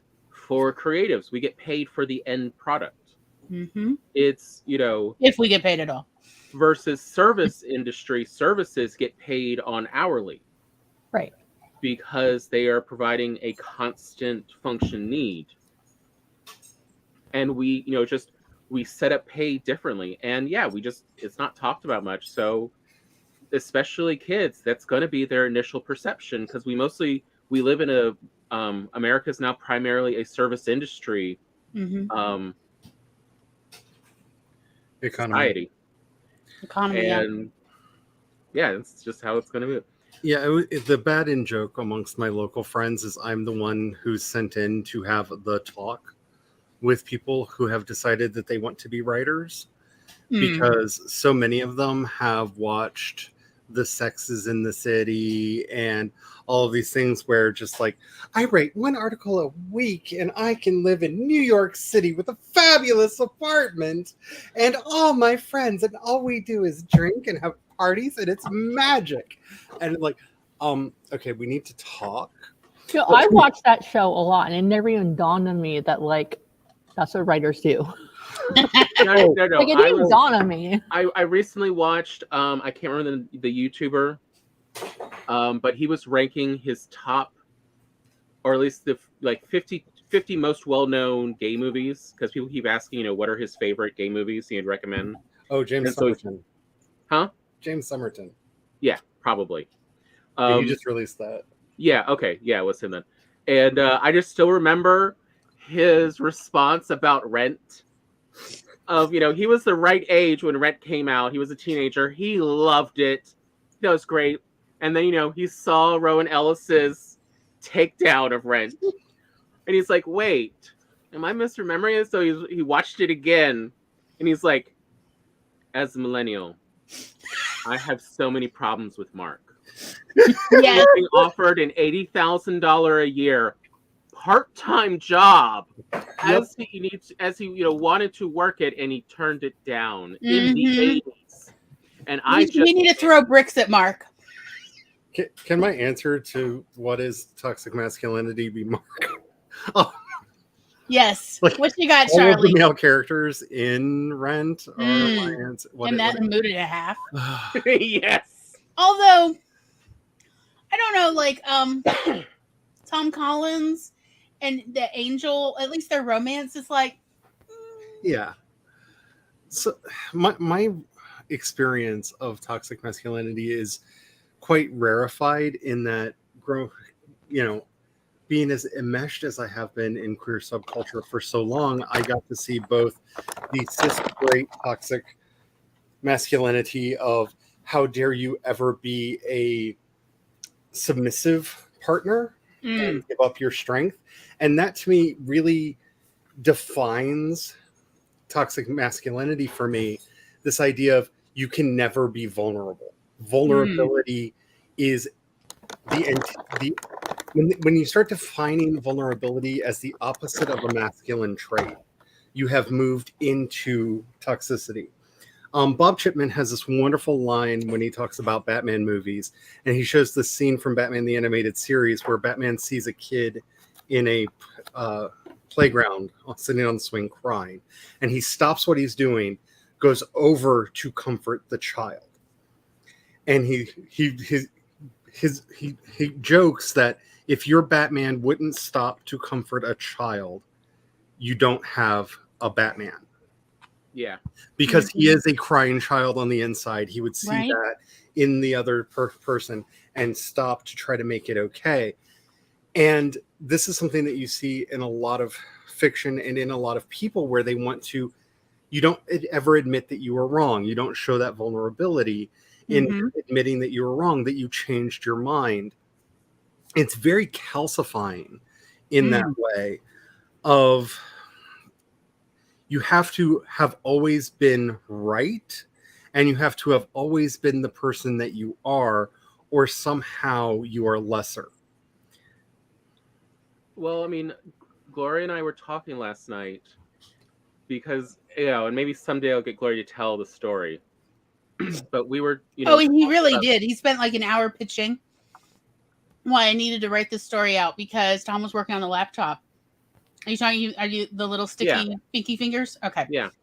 So. And And I was like, he's like, okay, I've tried it again. Because, like, he kept replacing things, moving things around, and then the laptop still wasn't restarted, like, or at least fully booting up. And I said,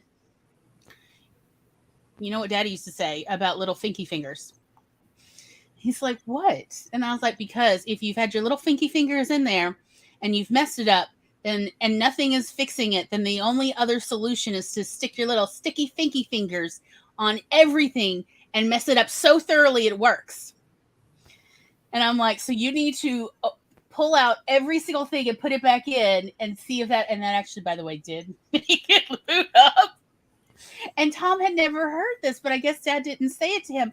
Dad and I had a very different relationship from the relationship Tom and Dad had. Tom and Dad's relationship, from my perspective, definitely brought out the toxic masculinity more in our father.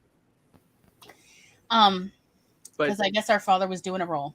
Yeah. But anyway, but the real reason I wanted to bring up this story was actually more of, so what this is, the origin of this story as Gloria heard it was about an event when, you know, our father was, you know, 6 and his brother was 7. And, you know, our grandmother, you know, was much younger. But she never told this story to anyone else previous for literally 5 decades because her husband had a breakdown in the story.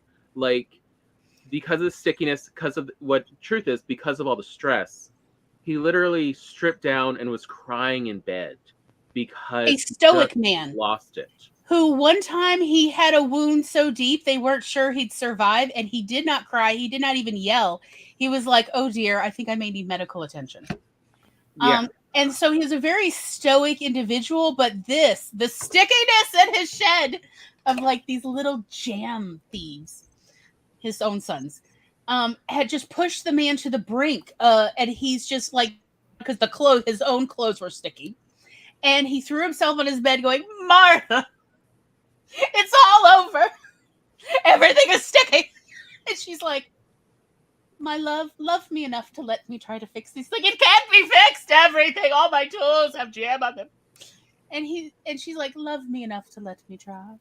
And he's like, "Okay." She's like, "I'm going to draw you a bath first." Like, "Okay." And then I'm going to lock the house so those little jam thieves can't get in. And no matter what they do, even when they bang on the window, you tell them, "Go find your mother." Okay? And he's like, "Oh, right."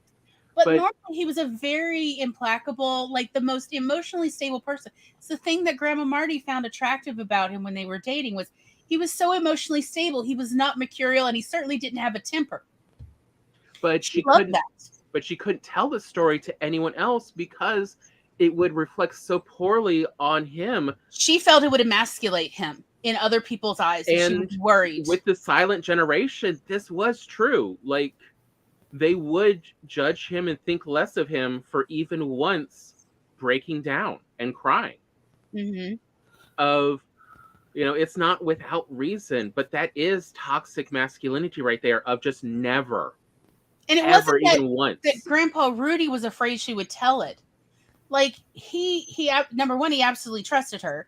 And number two, he wasn't ashamed. He had a moment and it passed. He had his bath and he felt better. And then when the children, and she said, there was like a whole jam handprint on my bedroom window on the outside. "Father, that is it." He's like, "No, find your mother."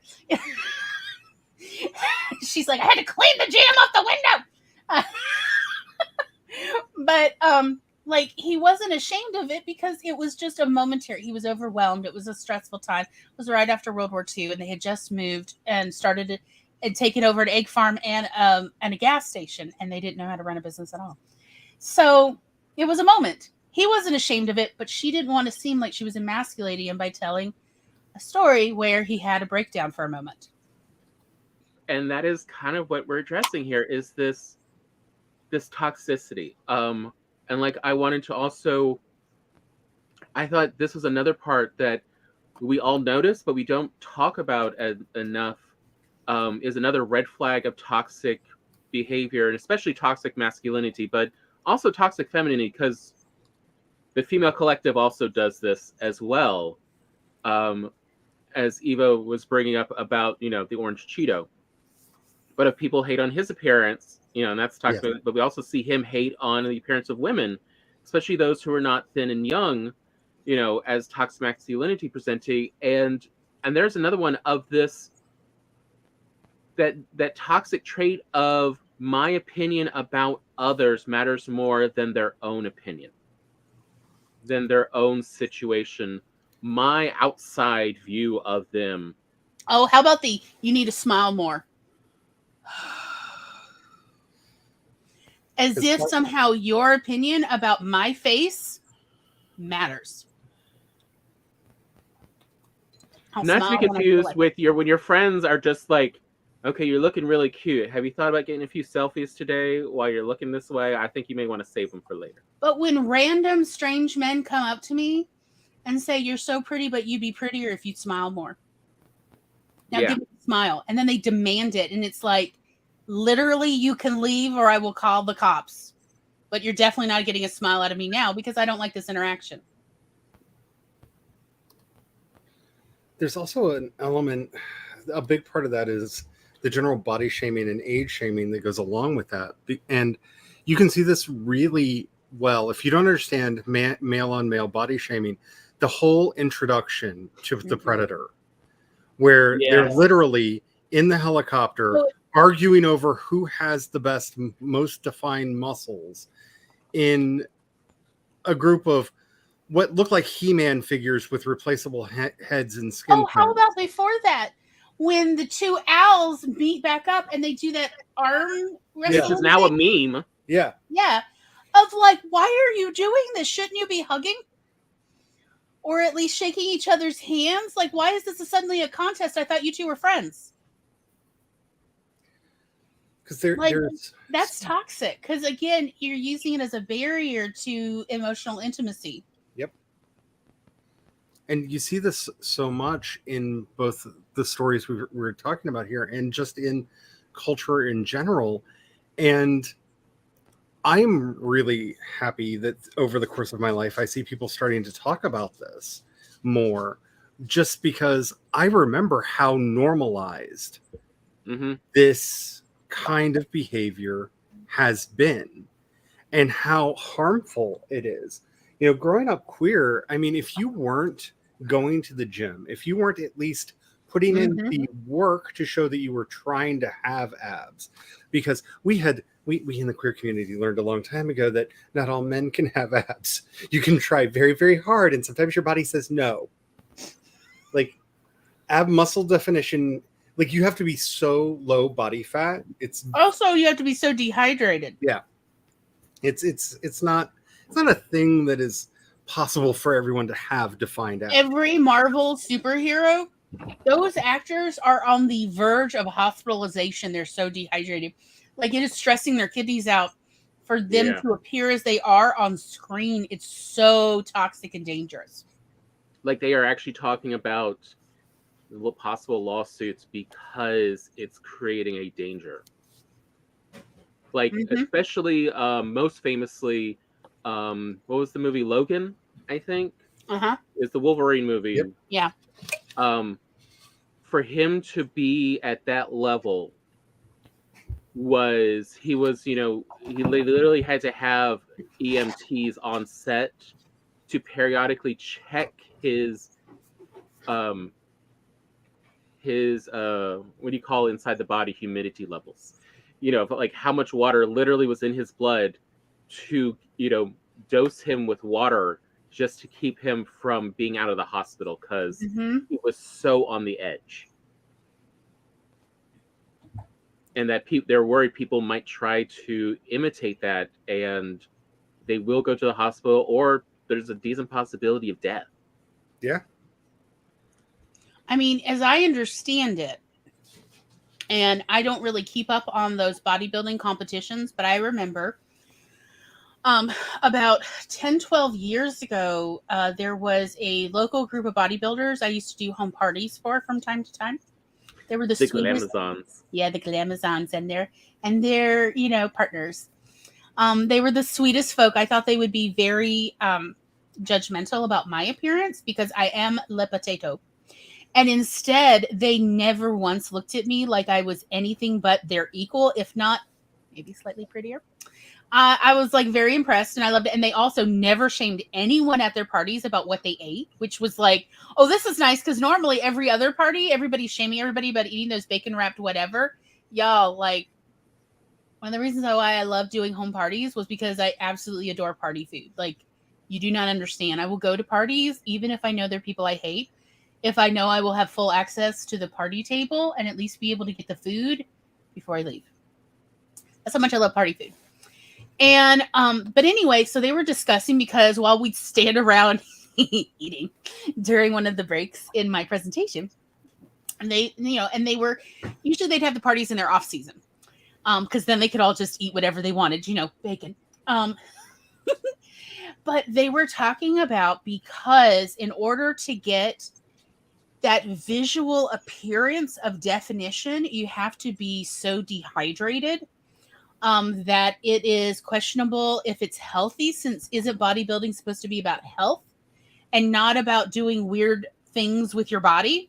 Because and this was the debate of like, well, if it's about doing weird things with your body, you could just get implants and other plastic surgery, temporary and permanent kind. So why would it just be a contest of who's got the best plastic surgeon? So if it really is about health, then it should be about people shouldn't have to be dehydrated to win competitions. So what they were debating in these international organizations was, is it allowed to wear makeup? And what they're really talking about is it allowed to do contouring around muscles so that it visually is easier to differentiate muscle definition, from like the back of the audience. And that is what they were actually debating, because it's so unhealthy to be so dehydrated, or even just the kind of foods you need to eat to get that kind of muscle growth and definition. Because if we're doing this for health, and we now know that this is not safe or healthy, then why are we still allowing or encouraging people to do these unhealthy behaviors like dehydration? So I thought it was a really interesting debate. I don't know where it ended up. As I said, this was like about 12, maybe 13 years ago that they were discussing this as I wonder what the international blah, blah, blah will decide. And like at the time they were allowing a certain amount of makeup on faces, but not on the rest of the body. And like literally judges were having to go in and check like people's bodies for makeup appearance and stuff. But like they're saying, well, but maybe it would actually be safer to just allow people to contour their muscles. I mean, as Eva points out, there's also people who just will have six packs naturally who don't even work out. I found out it's hidden underneath my fluff. We've all got abs because that's how we get out of bed every day. I'm just saying, and I figure Steph has some abs because she got to pick up those kids, and that will always get you that core workout. Yes. If you got kids, you got abs. They're just hidden underneath layers of But fluff. I mean, and like one of the things I've seen discussed in a video actually I sent to a friend of ours, which I thought was really interesting, was a surgeon did a YouTube video on 40K, on Warhammer 40K, specifically so to make the Space Marines, they actually talk about in the lore all the implants and changes they have to make to the body to create people like this. And he's talking about with our modern technology currently, what could we do equivalent? What is feasible, what's not? And it was interesting to hear from, a real doctor's perspective who knows a lot more of how the body actually works. And he brought up something interesting I hadn't heard. So we have a chemical that we make called myostatin that is actually a muscle growth blocker.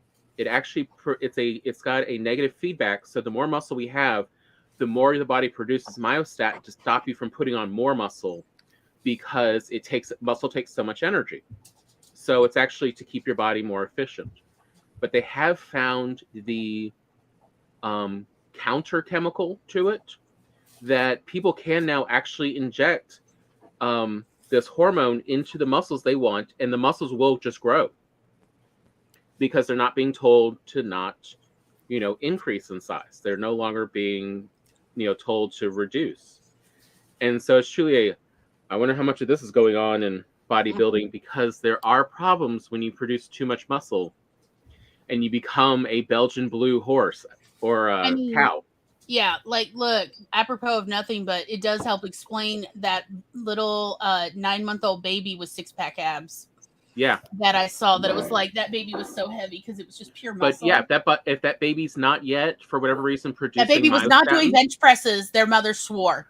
Yeah, but just if your body's not producing myostatin yet, or they've now found 9 people total who have a genetic anomaly that they don't produce myostatin, and just they will put on muscle very easily. Like, there are those people. And to try to look like those it's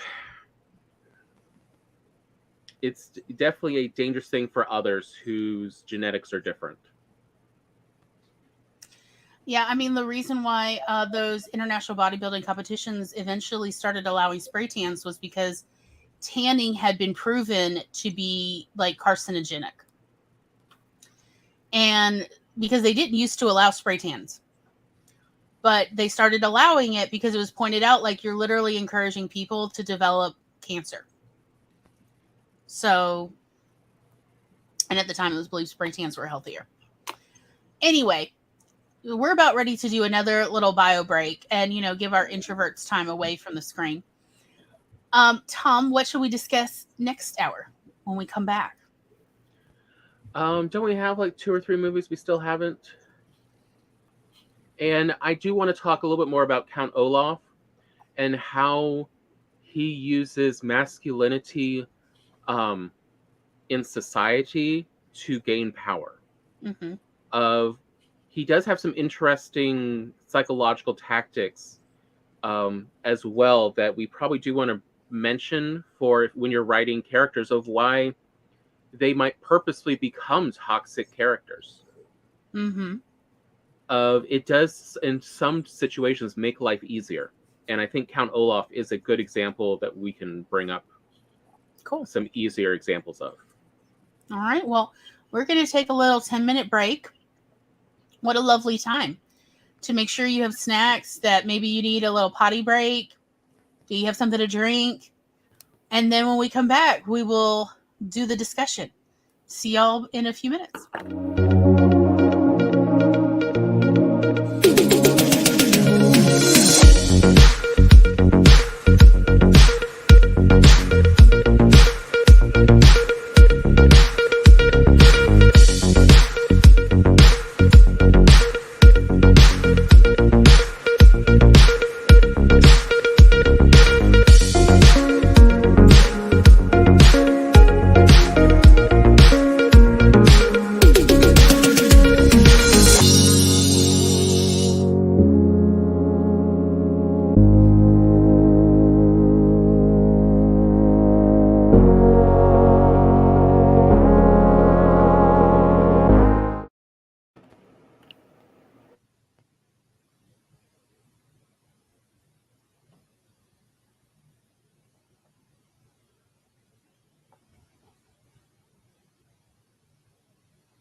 Baby, baby, baby, baby, baby, baby, baby, baby, baby.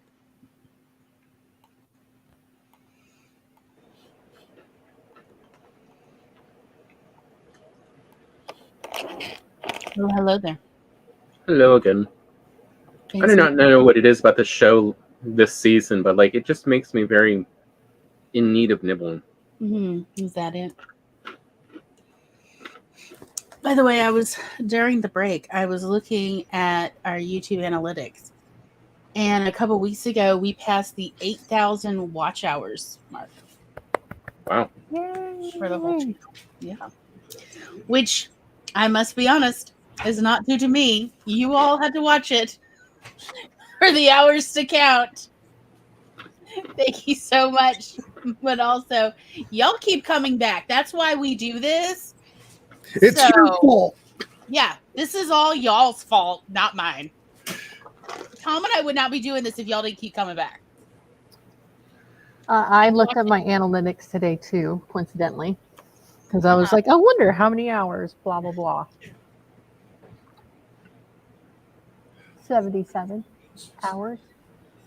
Still very lovely. So, yeah. Look. Yeah, but 77 hours off of videos that are what? 5 to 15 minutes long. Like, yeah, that's a lot of watching.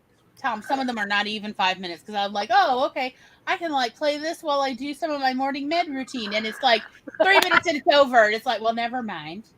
I was gonna yeah, I think you're talking about like I was doing some quick and dirty videos, if I call them quick and dirty videos that like get to know the author based on these like blog writing posts that I got.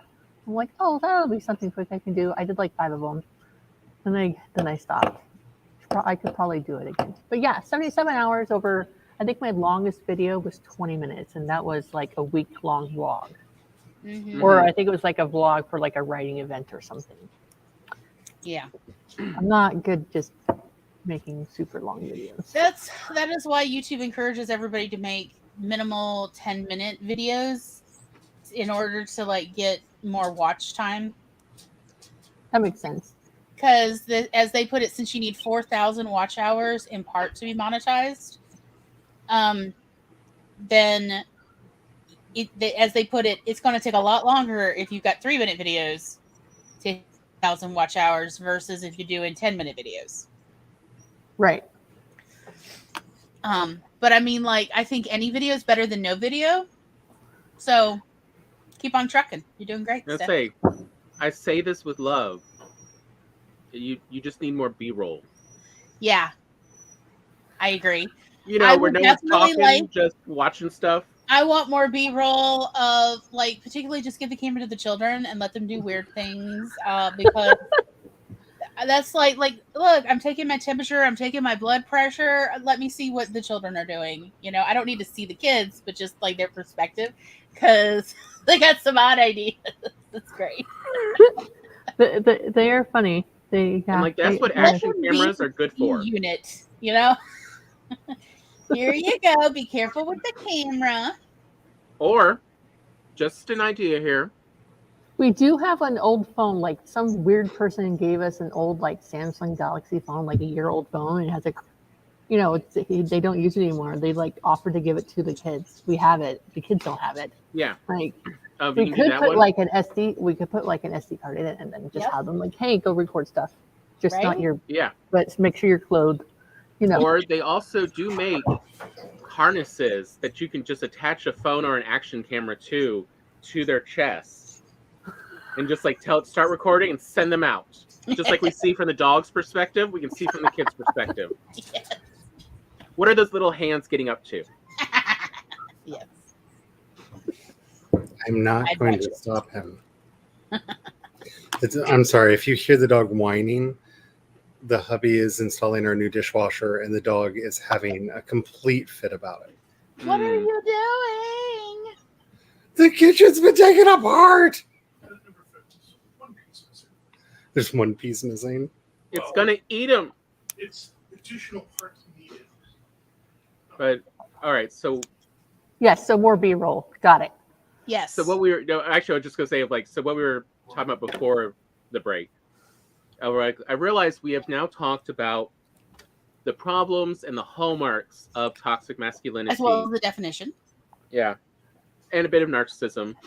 But I realize what we haven't talked about is, why do people do this? Why do your characters act toxic? You need the motivations in there. And the answer is very simple. Being a toxic and narcissistic character is life on easy mode. Mhm. Of society reinforces this because it's easier. And like that's why I wanted to bring up Count Olaf. Was in the movie especially, there's several cases where we see Count Olaf using toxic masculinity to set the narrative with implications of, if you don't accept my narrative, there will be violence here. And so it's easier to just go along with this, as well as then everyone else thinks it's their idea of, as well, of like, oh yeah, of course, that's what's going on here. Like whenever the kids try to tell the adults what's really happening, Count Olaf responds, what adult would ever do that?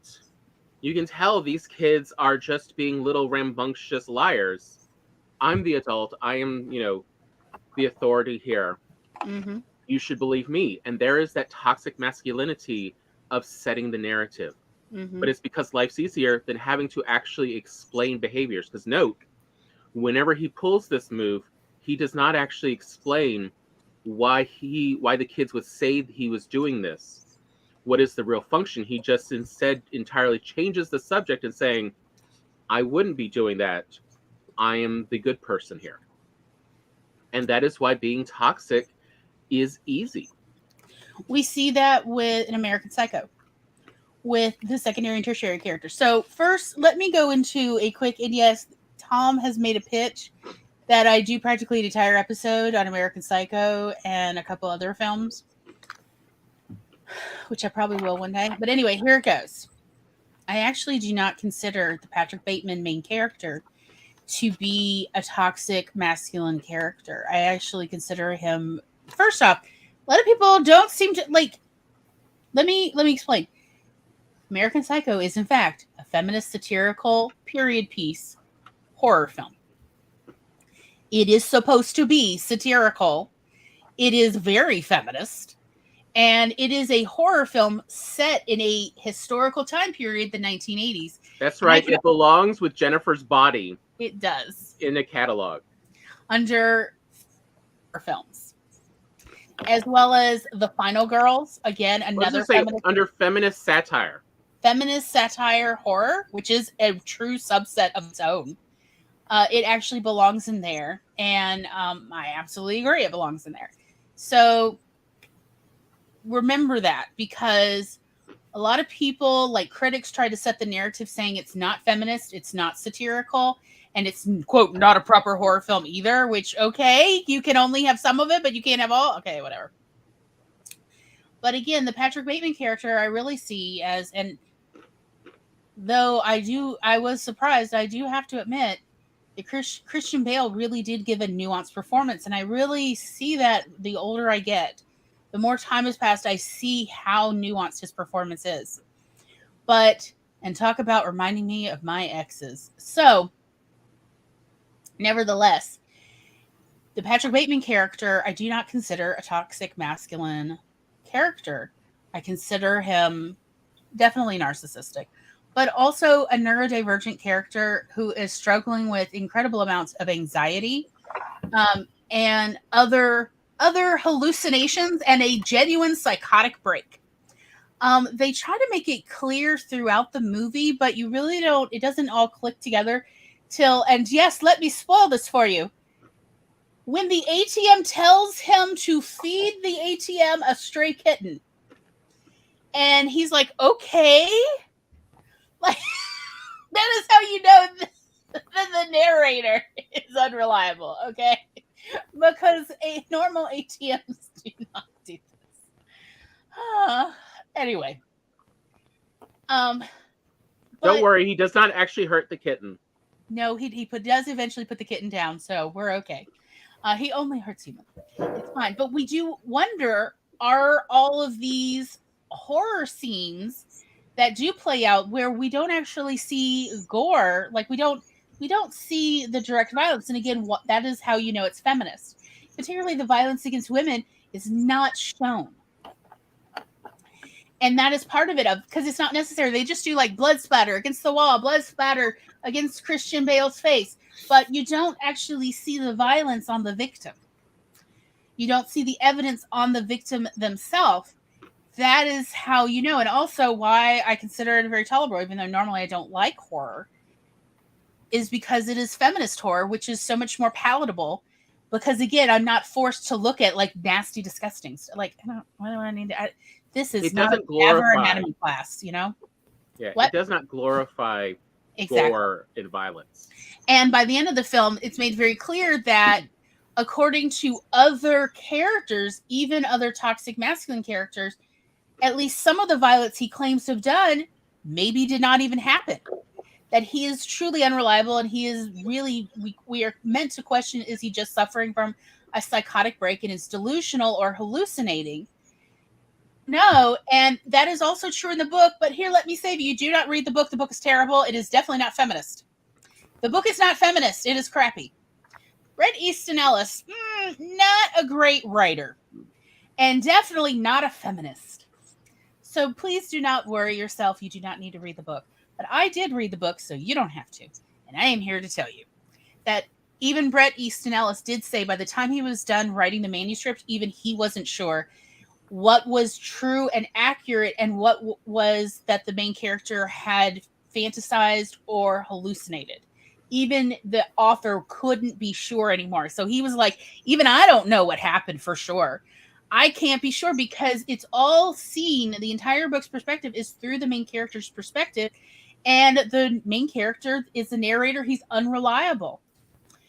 So, and especially back in the 90s, in particular, the 80s and 90s, but really the 90s, when you have an unreliable narrator, that is a dog whistle that the narrator is mentally ill. That is, for those who are too young to know, that was considered a dog whistle without having to say, oh, they're mentally ill. That was how you could signal to your readers or your watchers, your audience, that this character, since they're unreliable, where it becomes obvious to the reader that they're mentally ill. So without having to make the mental illness part of the character or make the mental illness its own character, which sometimes they used to do. So if the writer doesn't want to head on deal with the mental illness, they'll just let the reader know this narrator is unreliable. We also see that shown in the TV show Legion, where again, that's how old the showrunner is that he also is using it to dog whistle that the narrator, the main character, is mentally ill, is through their unreliability of narrative. So again, I just wanted to point that out because there seems to be a lot of confusion about American Psycho. And also, to be perfectly honest, the moment you think there's going to be violence, I can honestly tell you, I've watched this movie enough that you can just fast forward through anything you think is about to be violent. You miss anything in the storyline. There's not any important plotline dialogue that happens in these very, very short. When I say short, I mean the violent scenes are less than a minute long. Usually they're less than 20 seconds long. And you will not miss any part of the plot or storyline if you just fast forward through what you think is about to be imminent violence. Don't worry. So just fast forward through anything that is just, no, it's too uncomfortable. He's got the chainsaw. He's got the axe. You see it. He's put on his raincoat. Then just fast forward through. You will miss nothing. So again, you can still just appreciate the movie for the wonderful, satirical little button it is. There is one exception. What? The bathroom scene. Which bathroom scene? Where there ends up not being violence. Yeah, like when he's telling the prostitute, the woman of negotiable affections, to bathe herself. No, not that one. No, the one where he puts on the gloves after the business cards. So, but it doesn't actually. Okay, so he puts on leather gloves. So I will tell you. So Lewis is one of the secondary characters. He is part of this group who works at this Wall Street company that Bateman's father, quote, practically owns. And they are all in this weird competition over business card quality. It was the 80s, y'all. If you didn't have to live through it, be grateful. So, anyway.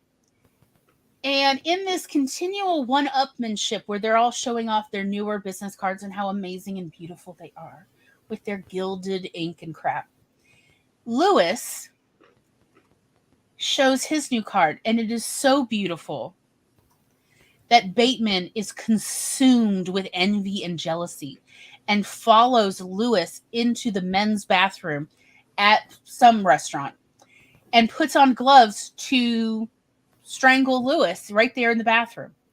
And instead, violence does not happen. Apparently, a lot of people criticize that what they perceived as a homophobic scene. I have to be honest, I'm going to tell you from my personal perspective, I don't consider it at least capital H homophobic.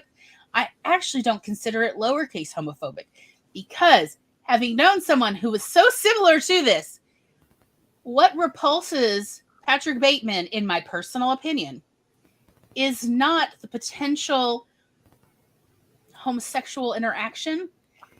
It is the emotional tenderness by which Lewis immediately sees the hand come from behind him, turns around, lifts the glove, and tenderly kisses Patrick Bateman's wrist and says, "Oh, I've been noticing you noticing me lately. We can kiss right here. I didn't know you would do this. This is fantastic." And like, Patrick Bateman is so repulsed, so horrified. He pulls away and then immediately has to, in the men's bathroom, wash the gloves. Right there. It is hilarious. He doesn't take them off. He does not take the gloves off. He's just washing the gloves. Oh my God, it killed me. And Lewis is like, "Come, let us, oh, what, where are you going? Why are you leaving? I thought we were about to kiss, you know." And to which Patrick Bateman says, "I have to go return videotapes." And flees the restaurant. So again, it turns out not to be violence, but it is hilarious. But that is pure toxic masculinity in that it is a rejection of intimacy. It's the emotional tenderness that is repulsing him.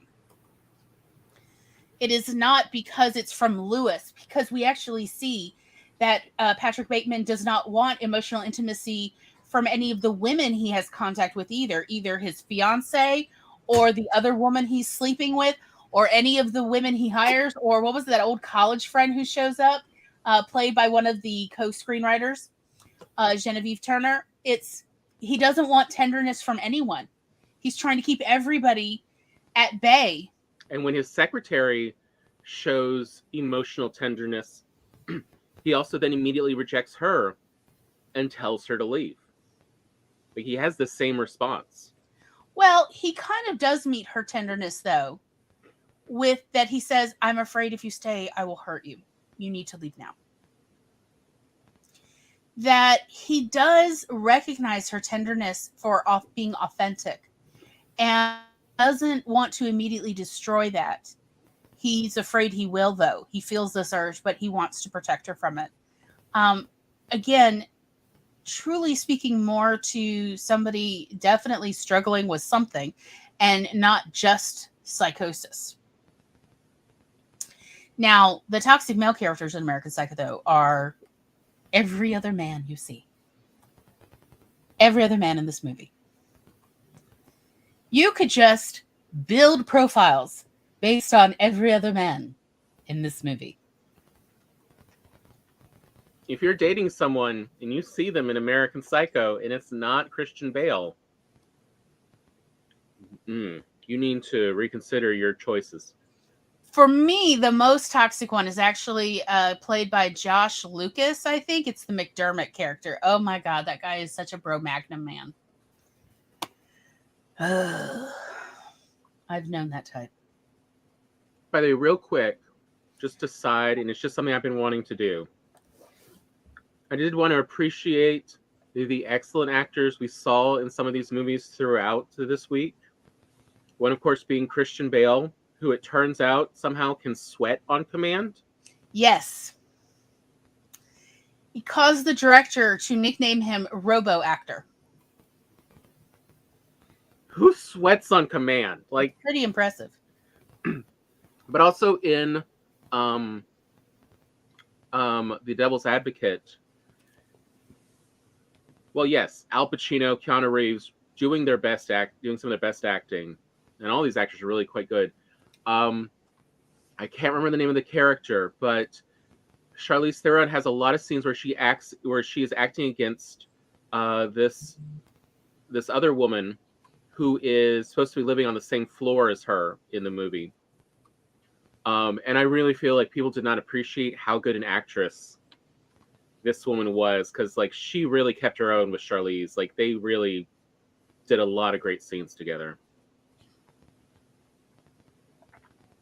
I think it's Tamara Tooney. She plays Mrs. Jackie Heath.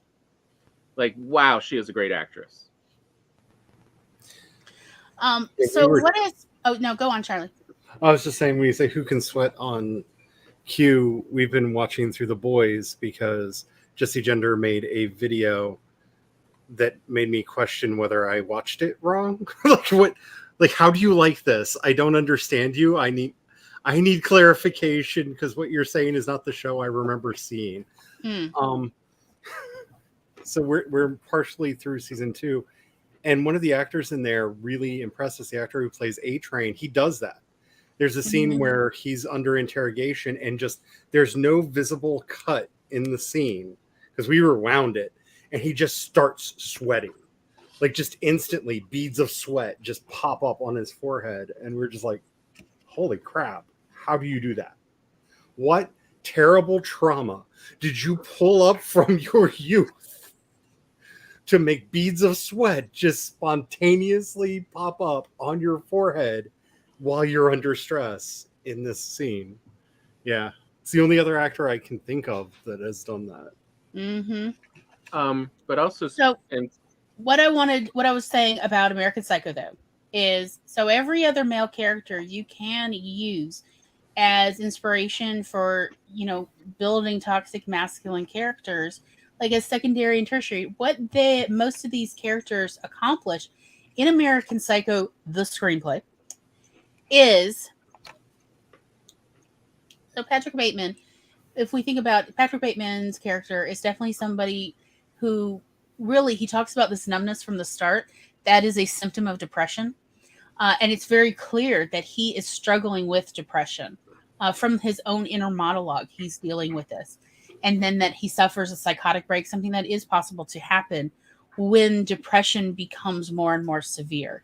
That can happen. So he is a character who's already in a mental crisis. What these other toxic masculine characters accomplish from a utilitarian writer's perspective is they, through a variety of ways, are actually able to move the plot forward so that our main character, Patrick Bateman, has to keep dealing with conflict and crisis as it keeps coming up. So that is a very useful place to, like, where you're like, I would like to write some toxic masculine characters because I too have bullies from my childhood. However, what will I do with them, Glory? And the answer is you can actually use them to give your main characters bad advice, or to set them up into situations that will create conflict that your main characters have to then deal with, that they have to address. They can't avoid. They find themselves in the situation before they realize it's conflict ridden, and then they have to deal. You can use these secondary and tertiary toxic characters for those purposes, and it will help keep moving your plot line forward every time. And to readers, it will seem natural because we're not really expecting a lot of competency from toxic characters. We're expecting, hey, if this character is cringy, he probably doesn't have good opinions either. He probably knows other bad people. He's probably going to get our main character to go to situations where other bad people are making other bad choices. and then conflict ensues. So you don't have to worry so much about making situations happen and being able to get your main character into the situations. These secondary and tertiary toxic characters can be the ones that lead through, a series like we're going to go to a party, and then it turns out to be a terrible party that your main character would have never normally attended. Or like, say, a business lunch or a business dinner, or like that your toxic character is the one that invites them to or says, you have to come with me, you owe me a favor. Or, hey, I heard there's going to be a deal on this thing you said you wanted, come on, I'll help you bring the couch home. And then it turns out to be a drug buster. What, I don't know, makes up. But it is a very good utilitarian use for toxic characters that the readers will not become that attached to. So that if you later are like, you know what they really deserve? Death. Then your readers aren't going to cry. They're going to keep reading going, yes, justice. What else happens? Like, for me, a good case in this is in Devil's Advocate. They go to a party given by the boss, by Al Pacino. And Al Pacino pulls two moves of a very toxic masculine character. I thought the party was done by Jeremy Jones' character, Eddie Barzoon. Well, Barzoom, you're right. Barzoom is the one throwing it, but it's at the boss's. No, it's in Barzoom's. Remember, because Al Pacino's character, John Milton, just has that one room and there's no bed. Oh, you're right. You're right. I misunderstood that a little bit. Thanks. ADHD. Yeah. But Al Pacino's character pulls two very interesting toxic masculine moves here that are definitely classic playbook. One is we see him with Charlize Theron pulling this, she essentially tells him she has daddy issues of she hates her dad. She grew up with a father who she considers a terrible father. The only thing worse than not having a father was having hers type. And said. So he plays her for someone who wants a father's approval. And he plays this, fatherly move on her of like, your hair, you would look better and people would be more jealous if your hair was up. And all these people are pretending not to pay attention to us, or I would do this. But no, all their eyes are on us because... So you have to put your hair up. And... So she does. There's a mirror right behind her. So she turns away from John Milton, the devil character. She turns away and looks at him in the mirror, in the reflection instead, while holding her hair up. And then like, he continues to talk. Her. Yeah, and then he continues to say some creepy things. Oh, so creepy! But this is a very toxic masculine move. And then the other scene that happens almost immediately after this, which allows our main character, Keanu Reeves, to show his toxicity, how much it's developed, is he says, I need you to get, the main business partners together and come up to my room in the tower. Would you go get them? And so he does. And before they went to this party, Charlize Theron had made him promise that he would not abandon her at the party. And he does not tell her he's having to go for business. He also doesn't tell their next door neighbor, Tamara Tooney's character, Jackie Heath, of if you see my wife, let her know we had a business meeting and I am But she's also getting her husband as well at the same time. So he could have told several other people his wife knew who would probably ask. And then we later see his wife ask Jackie and one of the other women from the firm, have you seen my husband? And neither of them saw. He passed these people. We see it. He passed these women while he went to go get the two people he was sent to go get. And he did not talk to them of, hey, let my wife know. I can't find her. Let her know where I went. So she no longer matters in his mind. It's a way of showing how toxic, Kevin Lomax has become.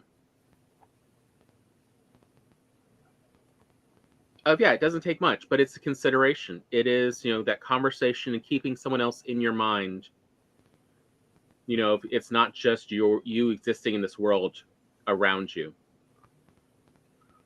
And we see both of these situations are started by Al Pacino's John Milton.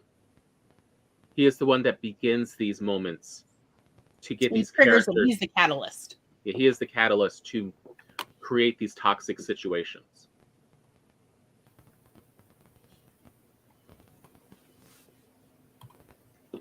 And, you know, as we see, like, John Milton is all about power.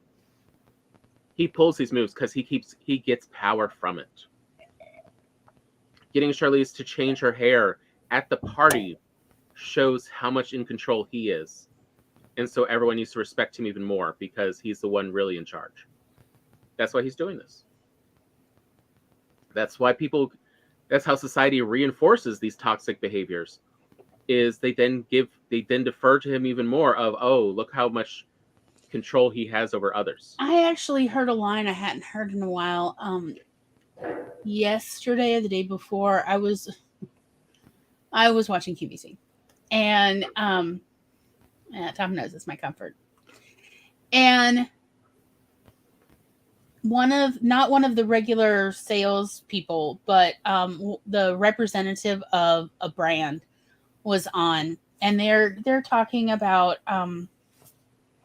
this product and how it works so well with now that their company makes these fake garlands for Christmas.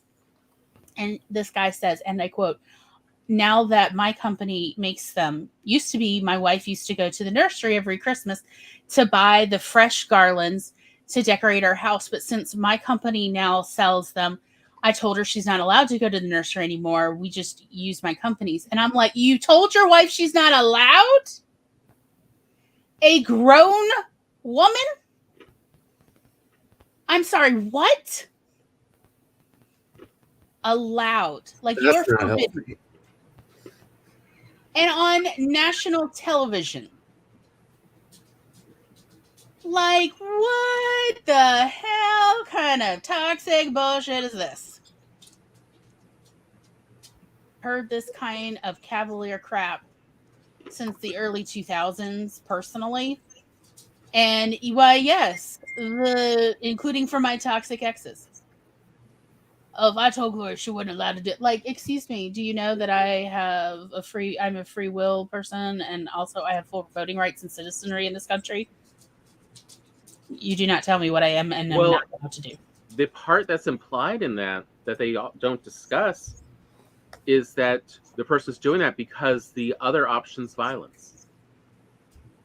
Like, that is what, that's what's left unsaid. Is it's my way or the violence way. But you're going to lose either way. Like, it is an implied threat. Yeah. Mm-hmm. It's right there with, what are people's problems with burning a cross? It's not, actually doing anything. It's like, you're right, it's not. But it's a threat of more violence. Mm-hmm. It's letting people know that violence is approaching. That's why it's a problem. In itself, yeah, who cares? It doesn't mean anything, but it symbolizes a threat. Mm-hmm.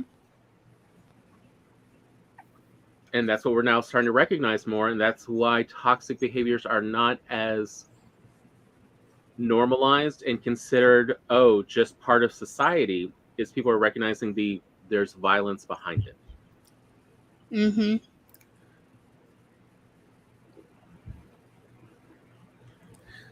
And while I don't want to go into Oh, come on, go into it, Charlie. No, I don't want to go into defending corporate ad buys, but you could really see this with the intentional misreading of like those Gillette ads and whatnot, and this attempt to reinforce the idea of, well, boys will be boys that came out. Mm-hmm.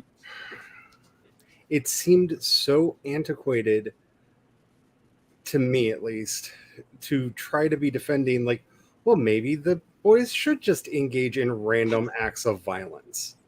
Like, really? I mean, are we still that people?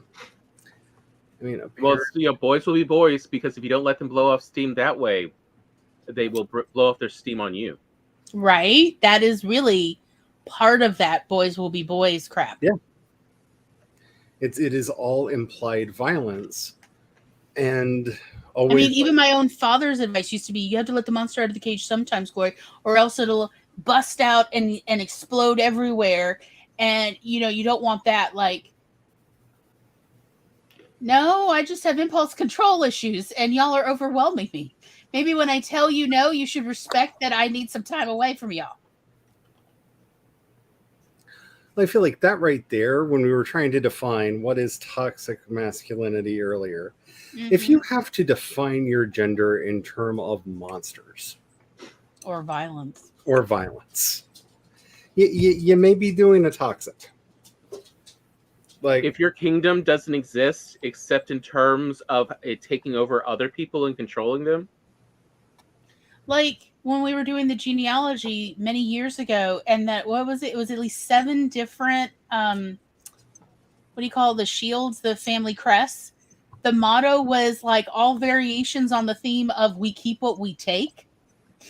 What? That was literally in Latin on these family crests. I'm like, oh my god! it is the necromonger way. We keep what we kill. Like, if we take your women, we're not giving them back. Like, what? If we take your children, they're ours now. Ha ha! Well, now you're just sounding Canadian. I was just about to say, like, this is kind of how we've done the society for a while. Yeah, I know. I know. But again, it's not good. There's an implication. Oh, very not There's good. like multiple implications in that family crest motto of violence. Both initial violence and then the violence of essentially forms of genocide. Because they ain't just taking cows and goats, y'all.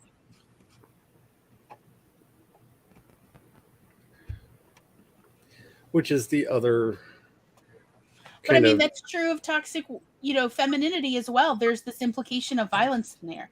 And it's not just if you don't behave like a lady violence. It's also, but that there's violence to be had from the feminine.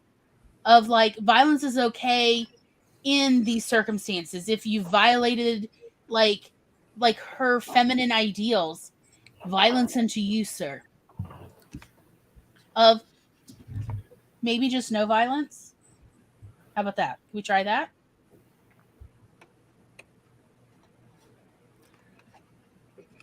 Seems like you're asking an awful lot from society. I've realized I'm turning into George Costanza. This is... I want the world. I want the whole world. Give it to me now. I mean, like in Serial Mom, she considers the violence that when other people are rude or break the hearts of her children, or even say her children are irredeemable, that it's that she considers it acceptable for them to do violence against those perpetrators. Like, nobody has touched her children. Nobody has actually done anything. Yes, her daughter's heart was broken. Yes, her son's teacher said terrible things, and frankly, she should go like request a different teacher for her son. But does she do any of that? No. She instead commits violence, like deathly violence, against these people. Of it's okay. She doesn't have to negotiate. She doesn't have to talk to anybody. She doesn't have to talk to her daughter about. So what you're looking for in a partner is somebody who respects you. Not somebody who's trying to change you or tell you how to eat or how to look, but someone who just loves you exactly for who you are, just like your own family. That's what you're looking for. And if you're not finding that, just wait. And, maybe when you go to college, you'll find somebody like that. In the meantime, here, let's get you a vibrator. No, that's not what her mother does. It was a John Waters movie, so that was definitely an option. It's definitely an option. It's Baltimore. They got shops. Oh, Baltimore. Oh, Baltimore. They got shops. So, but instead, her mother's like, let me just go take a fireplace poker at this young man and take out his liver because, yes, why not? What could go wrong? Well, because he is like allowed to live. You have taken away his ability to redeem himself. He will never get a redemption arc. He's a young man. He's literally he's like 18, 19. He still has his whole life ahead of him, and you take away his opportunity to redeem himself. Like, that is where, like, I understand that from a certain perspective, violence feels good. It feels somehow justified sometimes to our justification center in our brain, which most humans have. I get it. But in the end, violence takes away even the bad guys' ability to have a redemption arc where they eventually see the light. Because in reality, that is possible for every person till the moment they die. They could pivot. They always could pivot. Literally, we see that in A Christmas Carol. Dickens is trying to talk to this narrative of not all villains are permanent villains, even when they've been a lifetime of villainy, as Ebenezer Scrooge has had, an entire adult life of villainy. But when he is shown the light, and he's also shown that he has received love and turned it away, and there is still yet a chance for him to receive love, Ebenezer does in fact pivot from being a terribly toxic person into going, you know what? Let me feed my employee. Here, let's get this dang turkey or goose or whatever it is. I don't know. I watched the Muppet version. It's I believe it's a goose. But like, that is like, Ebenezer gets a redemption arc because everybody in reality has that potential, even at the end of their life, to redeem themselves, to see the error of their ways and try to meet the world with love, or at least not violence. Everybody deserves that, and to take that away by killing them is the violence. Like, you're just perpetuating more violence. And that is what I loved about the Calliope episode of Sandman. They really did talk about these actual things. I loved it. It was like, finally, somebody's having this conversation in, like, entertainment, in film and television. Oh, finally. And it's entertaining, too. And it also high production value. Sandman is such an interesting thing. Council of Geeks just did a wonderful video talking about some of the changes that were done between the comic and the movie, and through the series, and a lot of it was having to deal with the idea that there are human beings here, not abstracted drawings, and so there are things that don't work when you're not dealing with an abstract, like a totally abstracted character. Like, one of my favorite things, and it's in episode 1, and I'm sorry if this is a mild spoiler, but in the comic, and I won't say who it is, but he punishes his captor by putting him in the living nightmare, which means, have you ever had one of those nightmares that's so bad that you wake up and then realize you're still dreaming? I have. He will always be in that state. He will just be going from nightmare to nightmare to nightmare for all time and eternity. He will never wake up. He will never die. He will always and forever be in a nightmare. That when he realizes it's a nightmare, he will wake up in the nightmare, and the nightmare will continue. Mm-hmm. That's vengeance. I mean, that's terrible. Especially since this isn't a person who actually physically wronged him. Mm-hmm. It's just the simplest person for him to get revenge on. In the adaptation, he just makes him sleep forever. He just makes him sleep. There's no mention of the living nightmare. There's no mention of all of these other things that could happen in there. And what they're doing is they're making this very abstract, like, Dream is not human in the comic book at all. There's nothing human about Dream. Yeah, it weirded me out when they called Dream a man in the TV show. Of like, he's not a man. And man is a human thing, and he's not. He's a construct. And because Tom Steerage is embodying this character, you cannot help but see him as a man. He's not even drawn very human-like in the comic. His eyes are stars. He's drawn more like Faye. Yeah. Me, anyway. Yeah, his eyes are stars. His face is very inhuman in its... Yeah, there's like weird non-human angles to his face. And- that to me reminded me more of Fae drawings. Yeah. And I was like, so yeah, it seemed natural to me that he's not human, which means he can't exactly relate to humans accurately. And so one of the things that they had to do was kind of detoxify this abstract to make the character relatable, some palatable in seeing a human do it. And that's the more interesting thing, is seeing how that they have humanized him. And the way they chose to humanize him was to take away some of his more toxically masculine traits that were present in the original story, which, remember, started coming out in the late 80s and went through the 90s.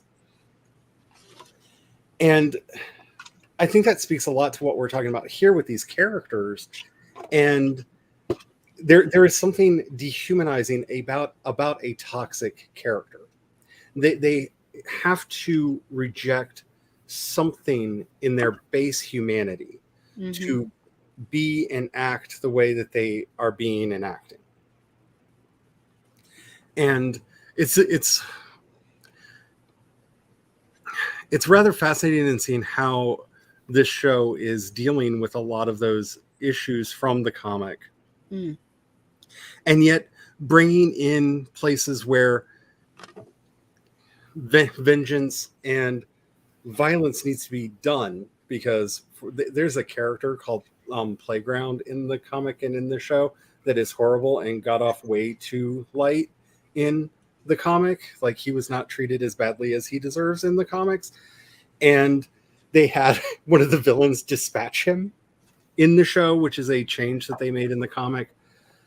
And it works for two reasons. By having a villain do it, a very toxic character do it, you're not putting those dark traits onto, I don't even want to call Dream the hero, because Dream is not the hero of the story at all, but the protagonist. You're not putting that onto the protagonist of the story. But you're still able to get that sense of there should be blood for what he did. He does such vile things, which are not as expressly explained in the show, though I'm pretty sure you still get a sense of that. He does bad things to children. Yeah, I like that they didn't go in as much. Yeah.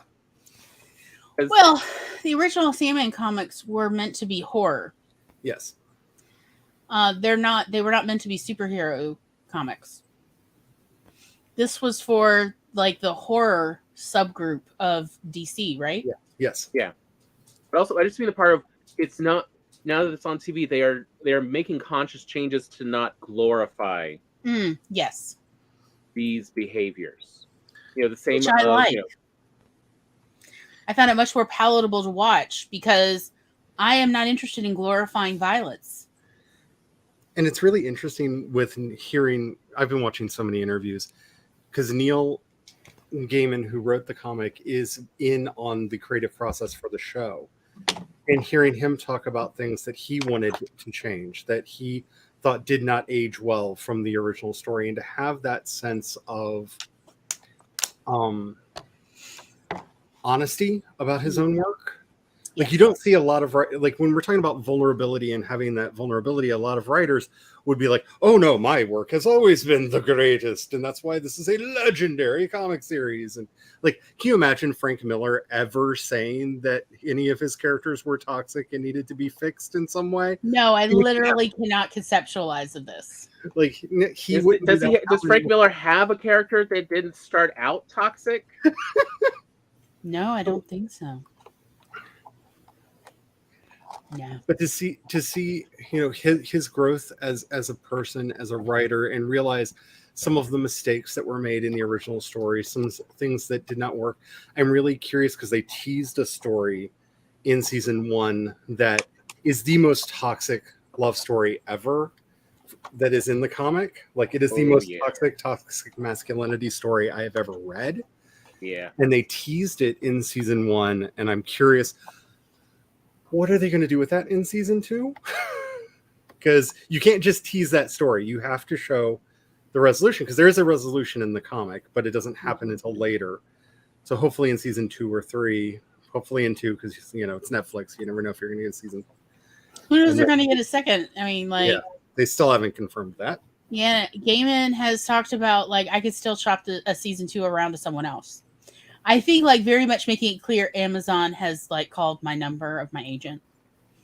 And, because Amazon is definitely the most competitive. So, maybe there's sometimes where competition is good for me. But it's so fascinating to see him doing these things with these characters that, having it have been as well received as it has been. Because some of the changes that were made there's a change that they make to John Dee's character that I don't want to spoil, because it's if you've read the comic or if you haven't read the comic, it hit me so hard when it happened to somebody who read the comic that they changed this one thing in the show that makes everything that happens after it hit so much harder. And just, it shows this development of putting in one good quality, just one good quality, and it truly most toxic character ever written. John Dee in the comic and in the show is just a vile, terrible character in every possible way. But giving him this one little moment. I mean, it's why I literally had to look up. I literally stopped watching and had to go look up, is the dog going to be okay? Like, I couldn't. I was like, I can't bear it. I have to know. Like, so I had to go like online to find other people writing about this episode of just, is the dog okay? Otherwise, I was just going to stop watching Sandman. Like, no, I'm sorry. That is how I am as a viewer. I cannot. If you hurt the dog, I'm gone. And it's such a brilliant change because it makes what happens afterwards so much more evil, because you see that the character has a capacity different you to do just something different. In order, like the salt tastes saltier with a bit of sugar. Sugar tastes sweeter with a bit of salt. To not do just like, oh, this character is purely evil or purely toxic, but instead to give them one redeeming aspect, it makes the rest stand out even more. It's a very good writing technique. Because to me, this is the difference between Arnold Schwarzenegger's career and John Wayne. Both of them played a lot of toxic male characters, but for the most part, most of Schwarzenegger's characters had at least one redeeming quality about them. There was something about them that made you see that they had a capacity greater than, even in The Predator, we get to see his, like, while he is as toxic as a macho man can be, he does actually care about his unit. He cares about the people that are with him.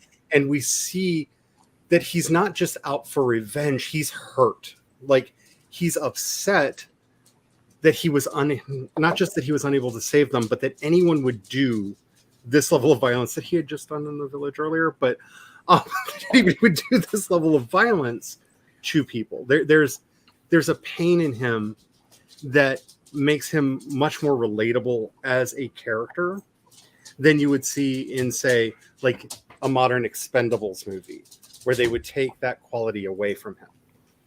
You wouldn't. I mean, actually, I have to say, after watching Predator again, which I have not, I hadn't watched in decades. And then we think he might have watched Dad's edited version. Yeah. So he never actually watched the real movie. I kind of wonder if what's his name doing the Suicide Squad sequel with the worst title ever. Who names a sequel that way, you psycho? So confusing.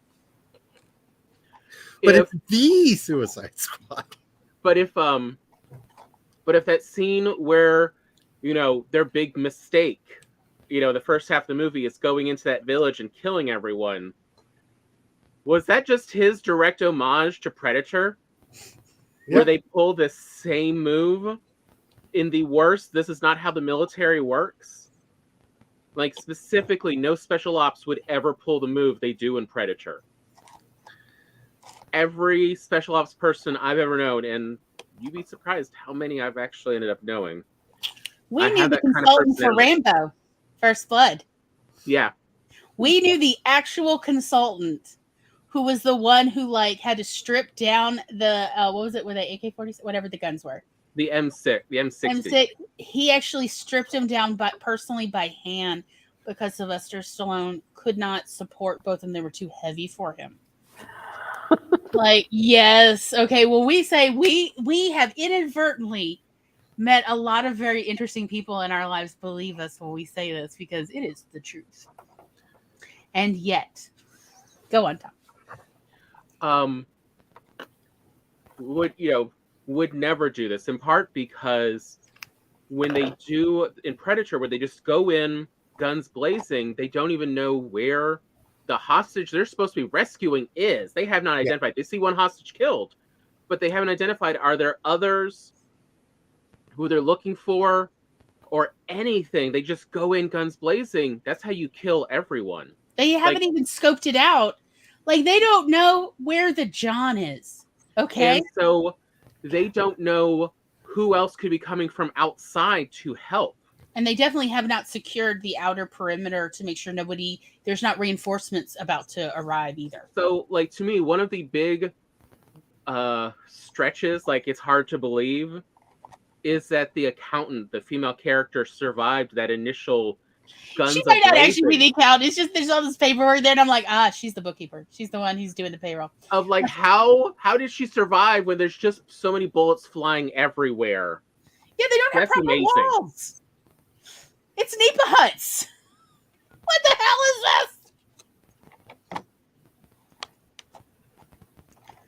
this? But yeah, of Duchess, whatever his name is. Dutch. Look, I was just thinking about, is there a new season of Archer? I need to, start getting, okay? Remember, that's Archer's actual code name. We see how much he does at least care about some people. And so it does make his enjoyment of violence in that movie very...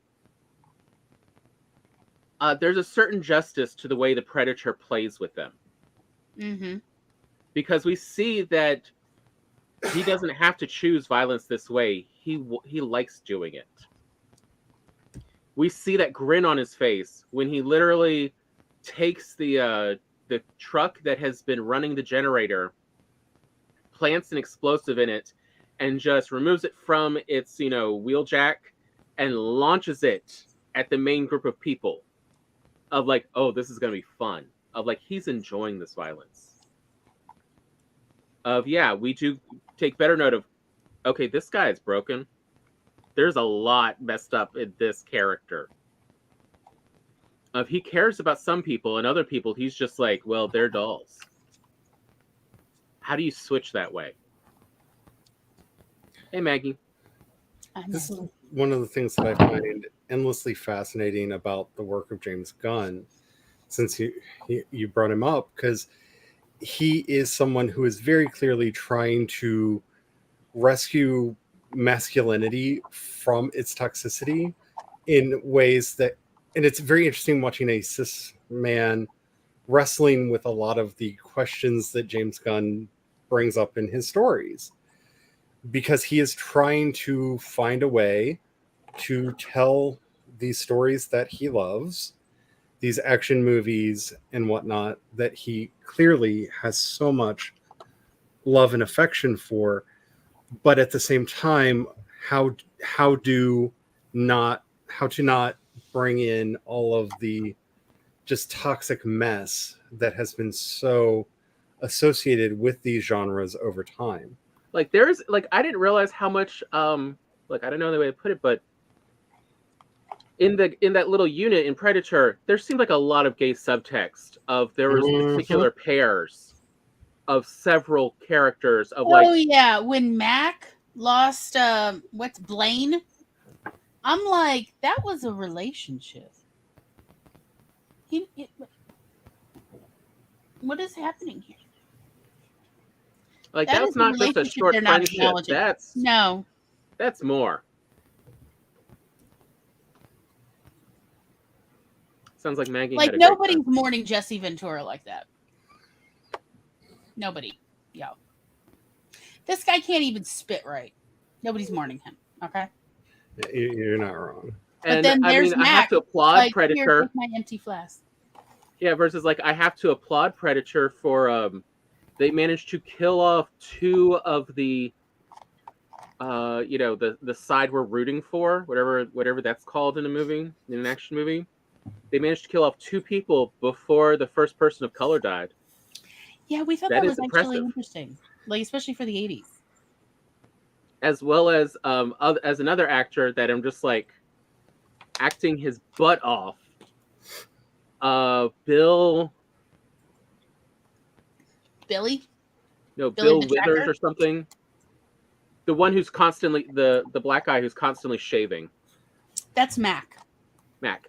Of Mac, that actor was trying to get an Emmy, award. trying to get In an an action award in an action movie. Like,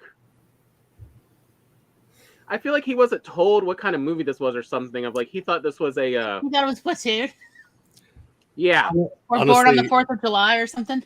Honestly, as somebody who is kind of obsessed with both the Predator and the Alien movies, I don't think anybody knew what kind of movies these were. I mean, remember, in the original shooting of this film, they actually had to reshoot certain parts of it, which is why everything after the Predator shows up feels a little bit rushed, because they had to reshoot, because they had Jean-Claude Van Damme in a bug suit on set, in a practical bug suit on set as the Predator, and they were watching dailies and they went, this is just not gonna, no, there's no way we can make this, there's no way.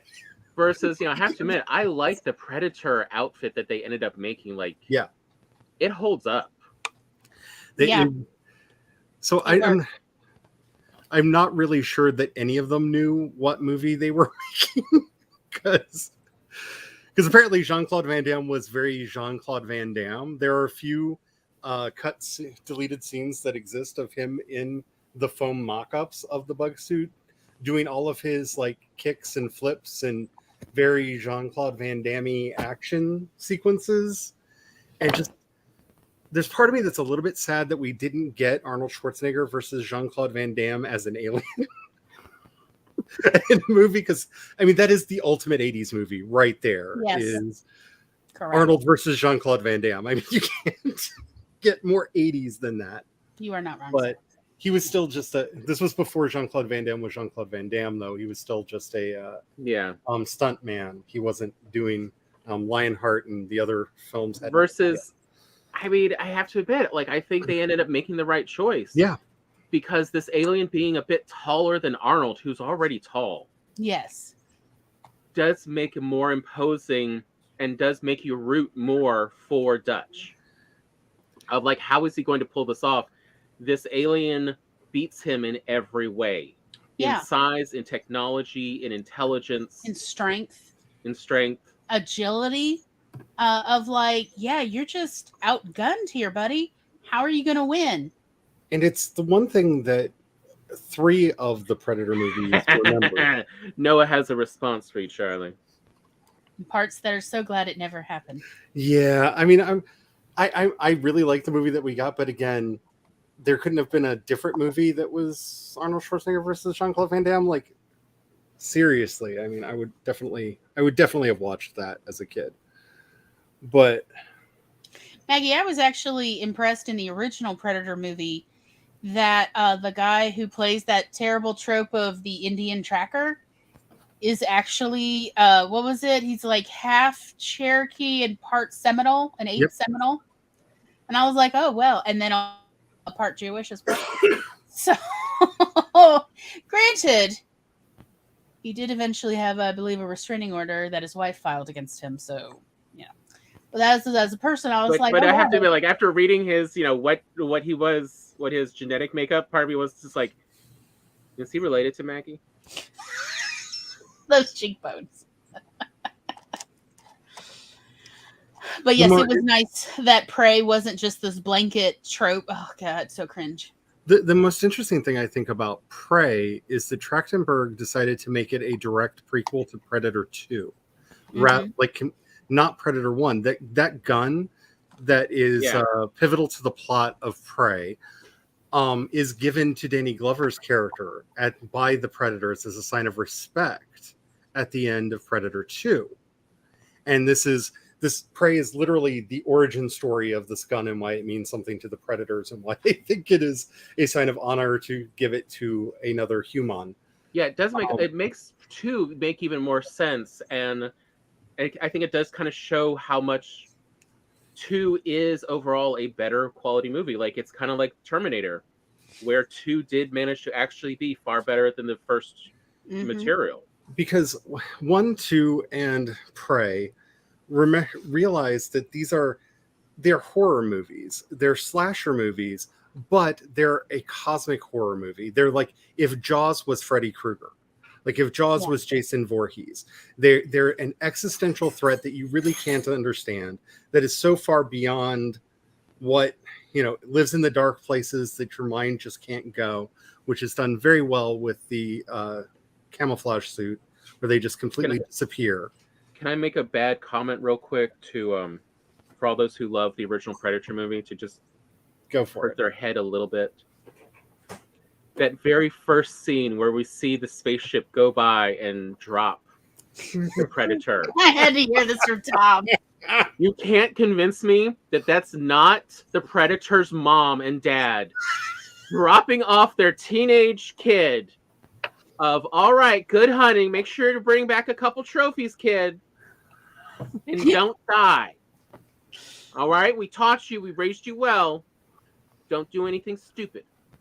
And then proceeds to do something real stupid. Because that original Predator movie, you can't convince me that's not a teenager. Like, he's got some real impulse control problem. Yeah. He's like, that's a teenager Predator. But this is why the Predators movie, where they decided to put what was his name, Adrian Brody, on an alien planet that's been stocked for hunting, doesn't work, because that turns it into an action movie. And the characters don't work as an action movie. And then whatever the Predator was, where they decided to make the Predator space Nazis, didn't work. Predator is just their Rumspringer.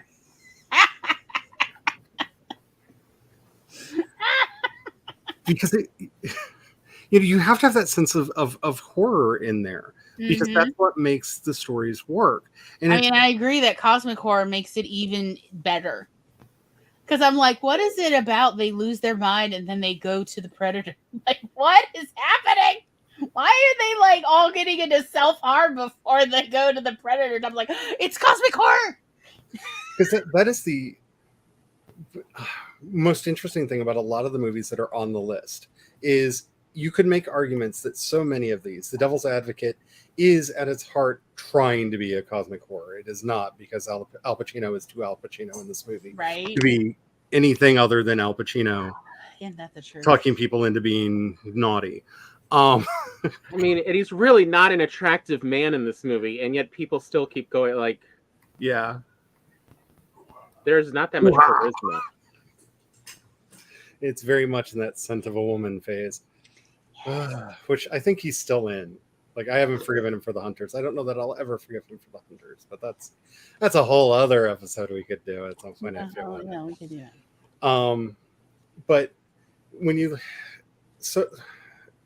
even American Psycho, in a lot of ways, goes into this cosmic horror, because cosmic horror is all about fear of the unknown, and given the unreliable narrator and not understanding what's going on throughout the picture, what's real, what's not real. That's core concepts that cosmic horror took from Gothic horror and embedded within it. Mm-hmm. And I find it interesting that when we're talking about a lot of stories that deal with toxic masculinity, you kind of have to juxtapose it to that to make it interesting. But you do raise, you raise a great point, because like even the kids ones, the movie Holes, and Unfortunate Events are both about the unknown and the fear of so much unknown induces. because the toxic masculine character is always certain. And They are. juxtaposing them to the uncertainty that is present in all forms of cosmic horror is the ultimate binary that you can set up for a story like this, and why these characters are so common. Because like, we're not talking about like the case of Charles Dexter Ward, which is about a toxic man who decides that he's going to conquer death, because of course he is. He's going to read a book and no one's ever going to die anymore, because that's what books can do. Yay. Like, you see this in like all of Lovecraft's work. The protagonist almost has to be a toxic character. From Herbert West, Reanimator.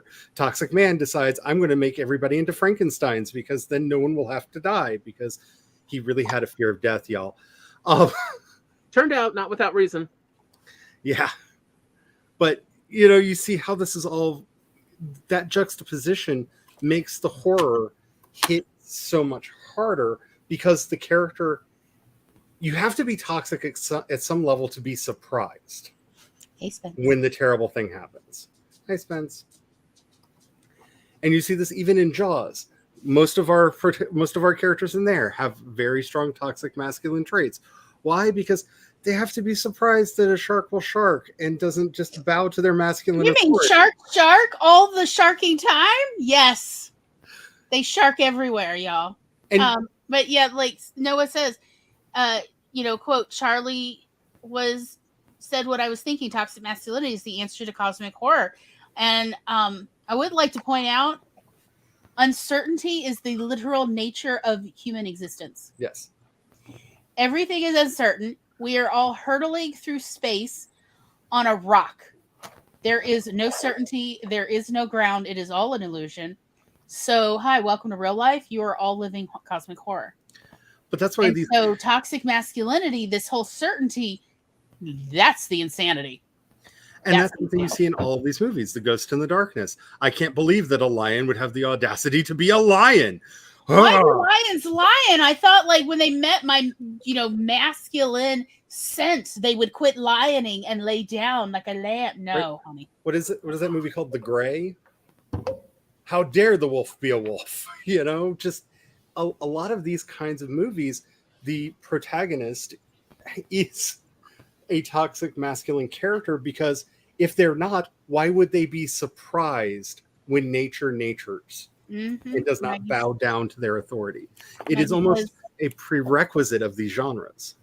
Like he says, the thing I liked about the 1982, there were several toxic tropes, but there were several that showed the growth from I'm not afraid of anything to I'm afraid of everything. Yep. Like, yes, it is true. The truth will set you free, but first it's going to hurt like hell. That is just the nature of human existence. I mean, but the lies will fester. It's definitely it's also in some ways we're finally entering, I don't know how to put it other than a true post-age of reason, where we've now come to understand that while most things are capable of being understood and figured out, there just will always be more unknown than there is known. Mm-hmm. You cannot truly master your domain because there's always more. Yep. That was the unknown central fallacy in the Age of Reason, was that you could reason everything out as long as you had a couple core facts. Versus we've now come to understand, no, you can't. It's the great sin of Descartes, in that most people don't understand why cogito ergo sum is such an important phrase in Western history. I'm sorry. God. You're not wrong. This was too much. This was too much. Horton here's who is a cosmic horror. Now you all have to live with that knowledge. Yes, welcome. I just was like, you're not wrong. Tom to see it. I'm so sorry, y'all. I don't mean to derail. But when talking about this hubris, I mean, Descartes was a radical skeptic. And the reason we all know the phrase, like if you know no other Latin, you've probably heard cogito ergo sum. I think, therefore I am. And that's because he thought in his weird little Descartes mind that because he could think, he could reason everything into being. So he starts with this premise. This is the premise of his and most Western thought that grows out of him is, Mhm. since I can think, I can now justify and prove everything starting from the root knowledge that I think. So you see this borne out through how Western racism develops.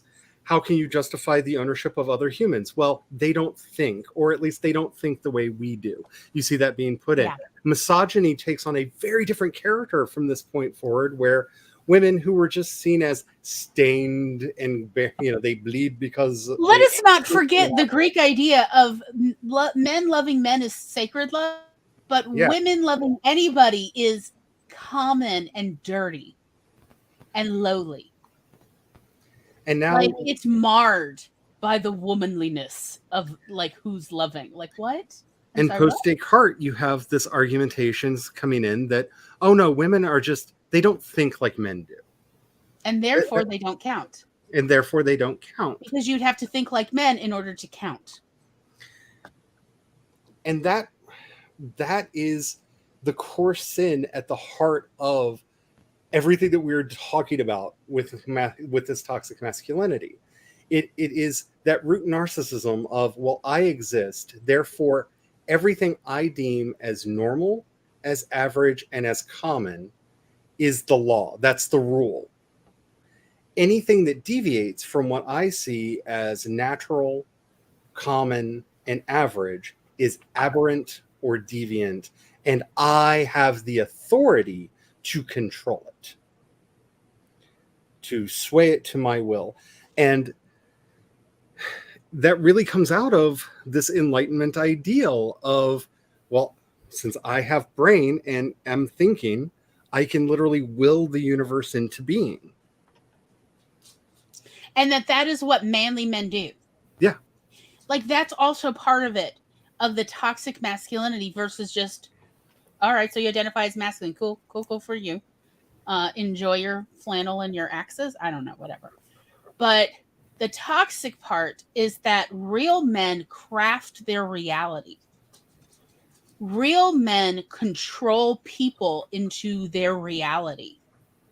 And so if people are behaving in an aberrant way, you must regain control of them to fill your reality the way you deem it correct. Which and is what there is definitely like so much toxicity as well as just colonizing inbuilt into that.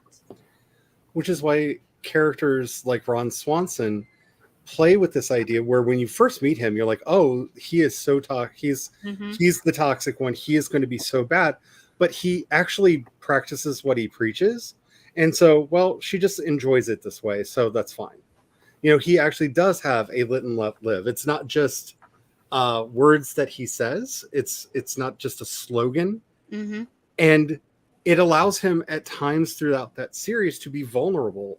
Even when we learn about Duke Silver and all of this, that the toxicity that he has is the facade that he builds around him to keep people from bothering him because he is such an introvert. He doesn't want to have to deal with the people. He does not like doing the peopling. And so the more off-putting his public persona is, the less likely it is for people to bother him. And that makes for such an interesting character that should, on paper, be one of the most toxic characters on TV. But you look at his relationship with April and Andy and the other characters on Parks and Rec, and he's such a sweetheart, and he's such a vulnerable, caring person. But if you're not in that inner circle, you never see that, because he doesn't want you to be close if you're not granted the authority. Colonize me, Daddy. Noah, you are being so naughty. so naughty. Also, don't tempt me. Anyway. But I agree with Smith. His live and let live is literal, not a shield. Exactly. Yeah.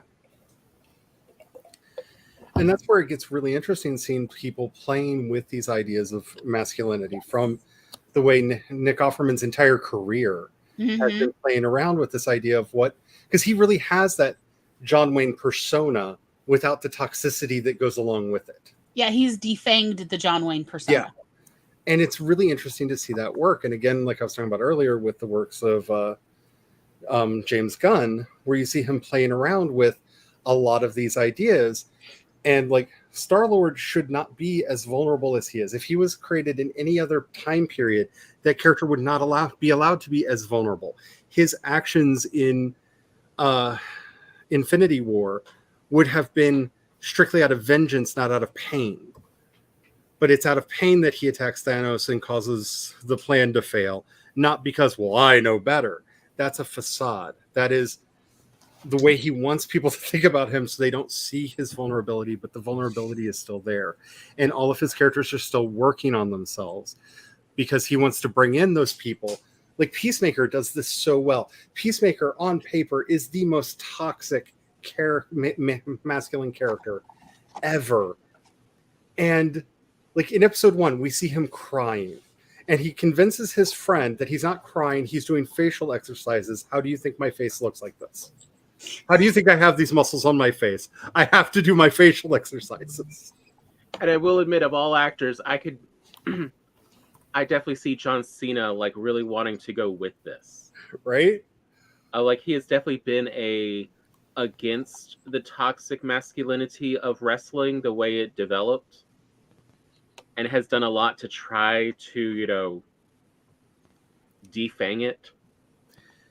And it's so interesting watching his portrayal of this character as by juxtaposing him to his character's father, who is all of the toxic qualities that we thought we were going to get in Peacemaker, and seeing the juxtaposition of a flawed man.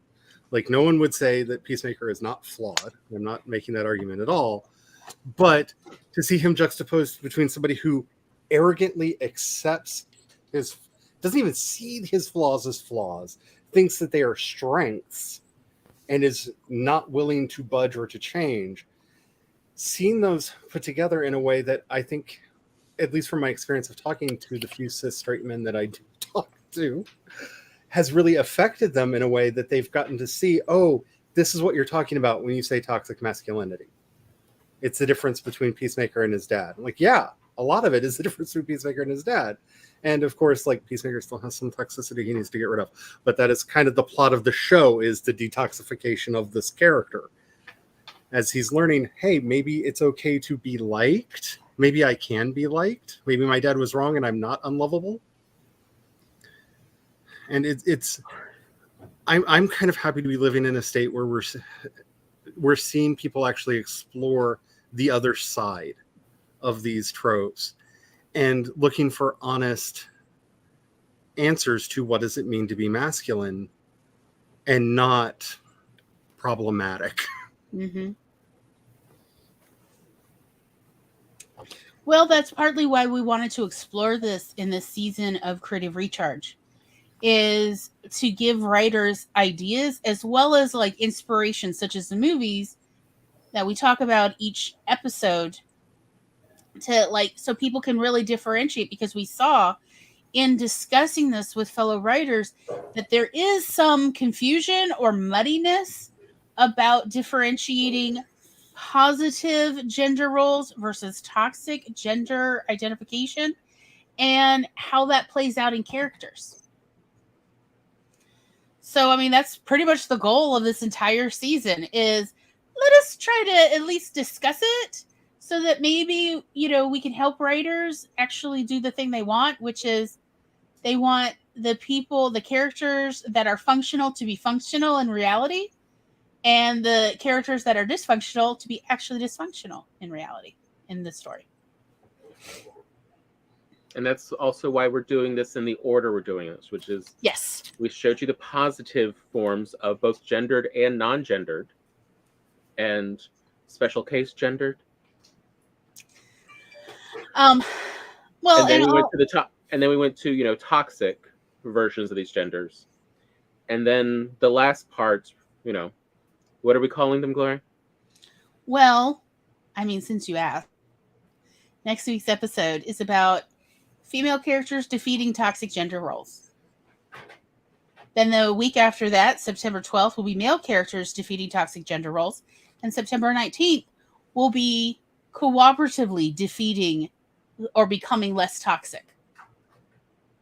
And then for September 26th, we will talk about the female eunuch. Essentially, gender failed. For female characters defeating toxic gender roles, that's for juxtaposition. Prey is a very good example of a character, as opposed to kind of embracing them the way that they do in the first Predator movie. She does not give up her femininity or her feminine role in her society, which is to be the healer, be the one that's taking care of people. It's actually her embrace of that role that helps her get through to the end of the story. And it's an interesting juxtaposition between Dutch and her. Mm-hmm. Yeah, of how she wants to do more than just the gender stuff versus Dutch is truly reductionist. Yep. That's a good way to put it. His gender views are definitely very reductionist to minimalist. And I'm sorry. broken. Yeah, go on. As we wrap up, I wonder if any of y'all or all of y'all have some final thoughts about today's episode, or just anything else you'd like to talk about. For final thoughts, curiosity, it's not required. As the overly non-binary person. Overly non-binary? Overly. Are you excessively non-binary? They're not a little non-binary. They're a lot. As I'm running capital T into the arms of both agenderism and gender abolitionism. Mm-hmm.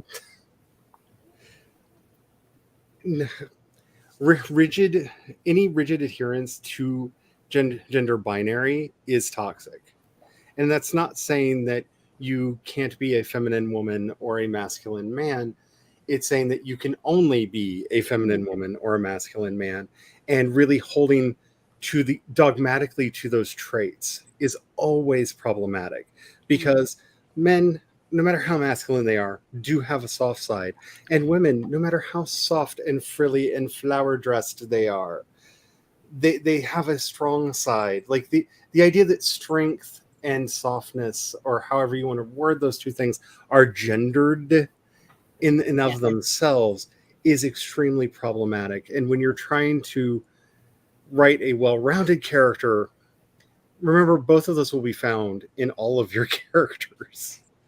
Because it's the one thing that I find really problematic is when you get a female, we didn't even talk about it in this episode, but when you get a female lead character who is basically a toxic masculinity role, like icon in drag. And no, heroes don't always have to be masculine. Heroes don't always have to exhibit those toxic male traits. There are wonderful, wonderful examples. Prey being one of them, since we were just talking about that, of being able to keep your femininity and be a badass who kicks a lot of butt. And yeah, just be very careful with any kind of rigidity in how you're doing gender, because it is inherently toxic to be that way. That reminds me, write it down. I need to watch it and double check, but I think maybe for next week also Quick and the Dead might be a good example, but it's been a while since I watched. How dare you? I'm going to get you to watch this one way or another. Also, I mean, we get a youngish, what's his name? What's eating Gilbert Grape? Leonardo? Girlfriend? Yeah. Okay. We get a youngish Leonardo DiCaprio acting as a kid and then getting shot and surprised of, what do you mean I am mortal? Okay, fine. What does that sound for, Glory? Like you don't like him as an actor? You do? You don't? I don't. No, it's kind of like Jared Leto of sometimes I just like to see Leonardo DiCaprio get hurt in movies. I feel like all method actors need to have regular psychiatric visits. I agree. It is my personal pet theory that no one has been able to disprove me yet that Alex Jones is a method actor who, when he was in Through a Scanner Darkly, forgot to get out of character. That is the creepiest part, is you're not wrong, and I don't know how to sleep at night now. Yeah, no one has ever been able to argue me Like, down from you're this not idea. wrong. The worst part is you're not wrong. Yeah. Let's see. Noah says only being one thing is always problematic. Humans should not be in the extremes. Agreed. Yeah, no. Yes, I provide for my family, but that shouldn't be all I am. Exactly. You are more than just a provider. All of us are more than just the roles we play in life. We're also a person. It's something Franklin Covey seems to. Anyway, I'm fine. I'm fine. I'll be okay. Is that like Are- fine with like flames going up around the room that you're in? Yeah, Fair. pretty much. Yes. Oh, Yeah. okay. Except Just want instead to of get a tea, clear it's picture coffee. here. Anyway, Stephanie, as one of our guests, Yes. do you have any final thoughts? No, I'm okay. Okay. I no, we're good. I'm good. But thank you. I wasn't sure, and the ADHD in us could definitely overtalk. It's okay. Okay, I've learned to become more comfortable at over talking you or talking over you guys. Yes. Because I remember one show I was on and I said nothing for like an hour straight. And you're like, if you want to say something, you're gonna have to speak up and talk over us because we don't know how to shut up. That's Like still you true. literally said that to me. I'm like, okay. Yeah. It's still true. Because I It's mean, alright. it's part of why we like having you on the show is you are a very different perspective from us. So it's always a go on. Yeah, it is an What have we not thought appreciated about? perspective. Yes. Versus So I might be in the comments next week, but because on Monday we're traveling from where we're at to a new RV park 100 miles Okay. south of us. Still in Texas because you can drive for 25,000 hours in Texas Oh, yeah. and still be in Texas, so it's fine. I hate taking I-10 because it's like a fraternity prank. I still want to petition that I-10 travel in the western half of conveyor Texas belt? should count as penitentiary time served. Yes. We drove from Alexandria or from Louisiana, and we drove on the I-10. Yes. Never again. Never again. Right now we're up north by like It's Bridgeport. a nicer There you area. go. Yeah. We're up north, so now we're gonna go down south, make a stop for 3 weeks at by another lake, and Mhm. then we're in October. We're gonna be outside of San Antonio.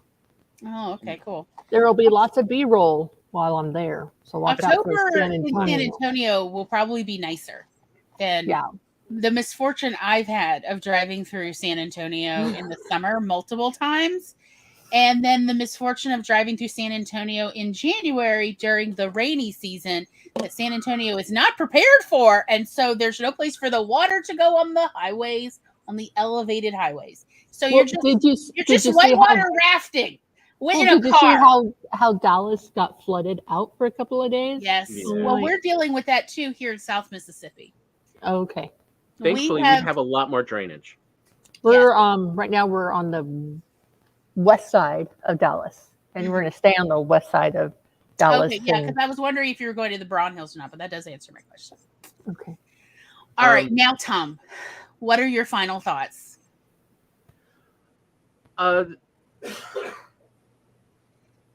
Go on. Give me a moment. My brain lost track. Of course. Okay. My final thoughts is simply this: there is room in your story for a variety of characters and both their functionality and dysfunctionality. So don't be afraid to mix it up, and do not worry about, but I mean, I've got a toxic character, but they're not the villain. No problem. That is totally fine, because guess what? A lot of toxic people in real life are just cowards. But not like necessarily the malignant kind that'll get you killed, but just like cowards in their little middle class life. It's totally fine. And, they're not really doing major harm. They're just doing little harm, which I know like you can make a philosophical argument about, but I'm not here to do that. I'm just saying like you can have toxic characters and it really comes of nothing. And it's still like we all love to gnash our teeth and go, they suck. So let it mix it up, play around with who's positive, who's negative. You can have a villain who is a positive character. They just don't necessarily make good choices. Maybe because they had some toxic people in their background who kind of set them on the wrong perspective. But you can have a villain with good intentions. And in fact, as they say, and I did not make this up, the road to hell is paved with good intentions. There's a certain truth in there about humans. So that would be my final thought as we kind of close the door on the purely toxic, like masculine and feminine characters. And we've already just reviewed these, purely positive masculine, feminine, and non-binary characters, as well as like a nod to our trans characters who have sort of a like extra experience of gender. They have toured the gender factories, if you will, of we've sort of toured here now for several weeks, just gender characters, the good, the bad, and now we're going to go with the growth. That's what we're going to talk about mostly in September, is characters who, as they say in Red 2, who make the run to emotional safety. Did you say gross or growth? Growth. Tree growth. I thought you said gross. That's what I heard. That would be my final thought. Is just mix it up. So now have I bought enough time? Yeah, you're welcome. I love you. Thanks. So mine is just a quick shorthand to help in figuring out where toxic traits would be useful versus positive traits. And that is, you have to remember that gender is social. It is society assigned. And so it is for the benefit of society. So positive traits benefit the group. It benefits everyone. That's why positive is consultative. Toxic will always be for the individual. It is detrimental to the group or coincidentally helpful for the group, but it is always for the benefit of the individual. And that's how you can tell in your story where and how to use it. So that I got mine, you better go get yours if you want any. Yeah. If you need something where something changes and you need it to be, where the character now needs to act, well, a toxic character doing something selfish for their own benefit, but that the group now has to pay the consequences of, is a great way to use them. Versus if you need a character to help the group, that is where positive gender traits would be useful and come in. And it's a way to get it in a way that feels organic to people. Because this is the world we live in, is pro-social and anti-social, and gender is part of it.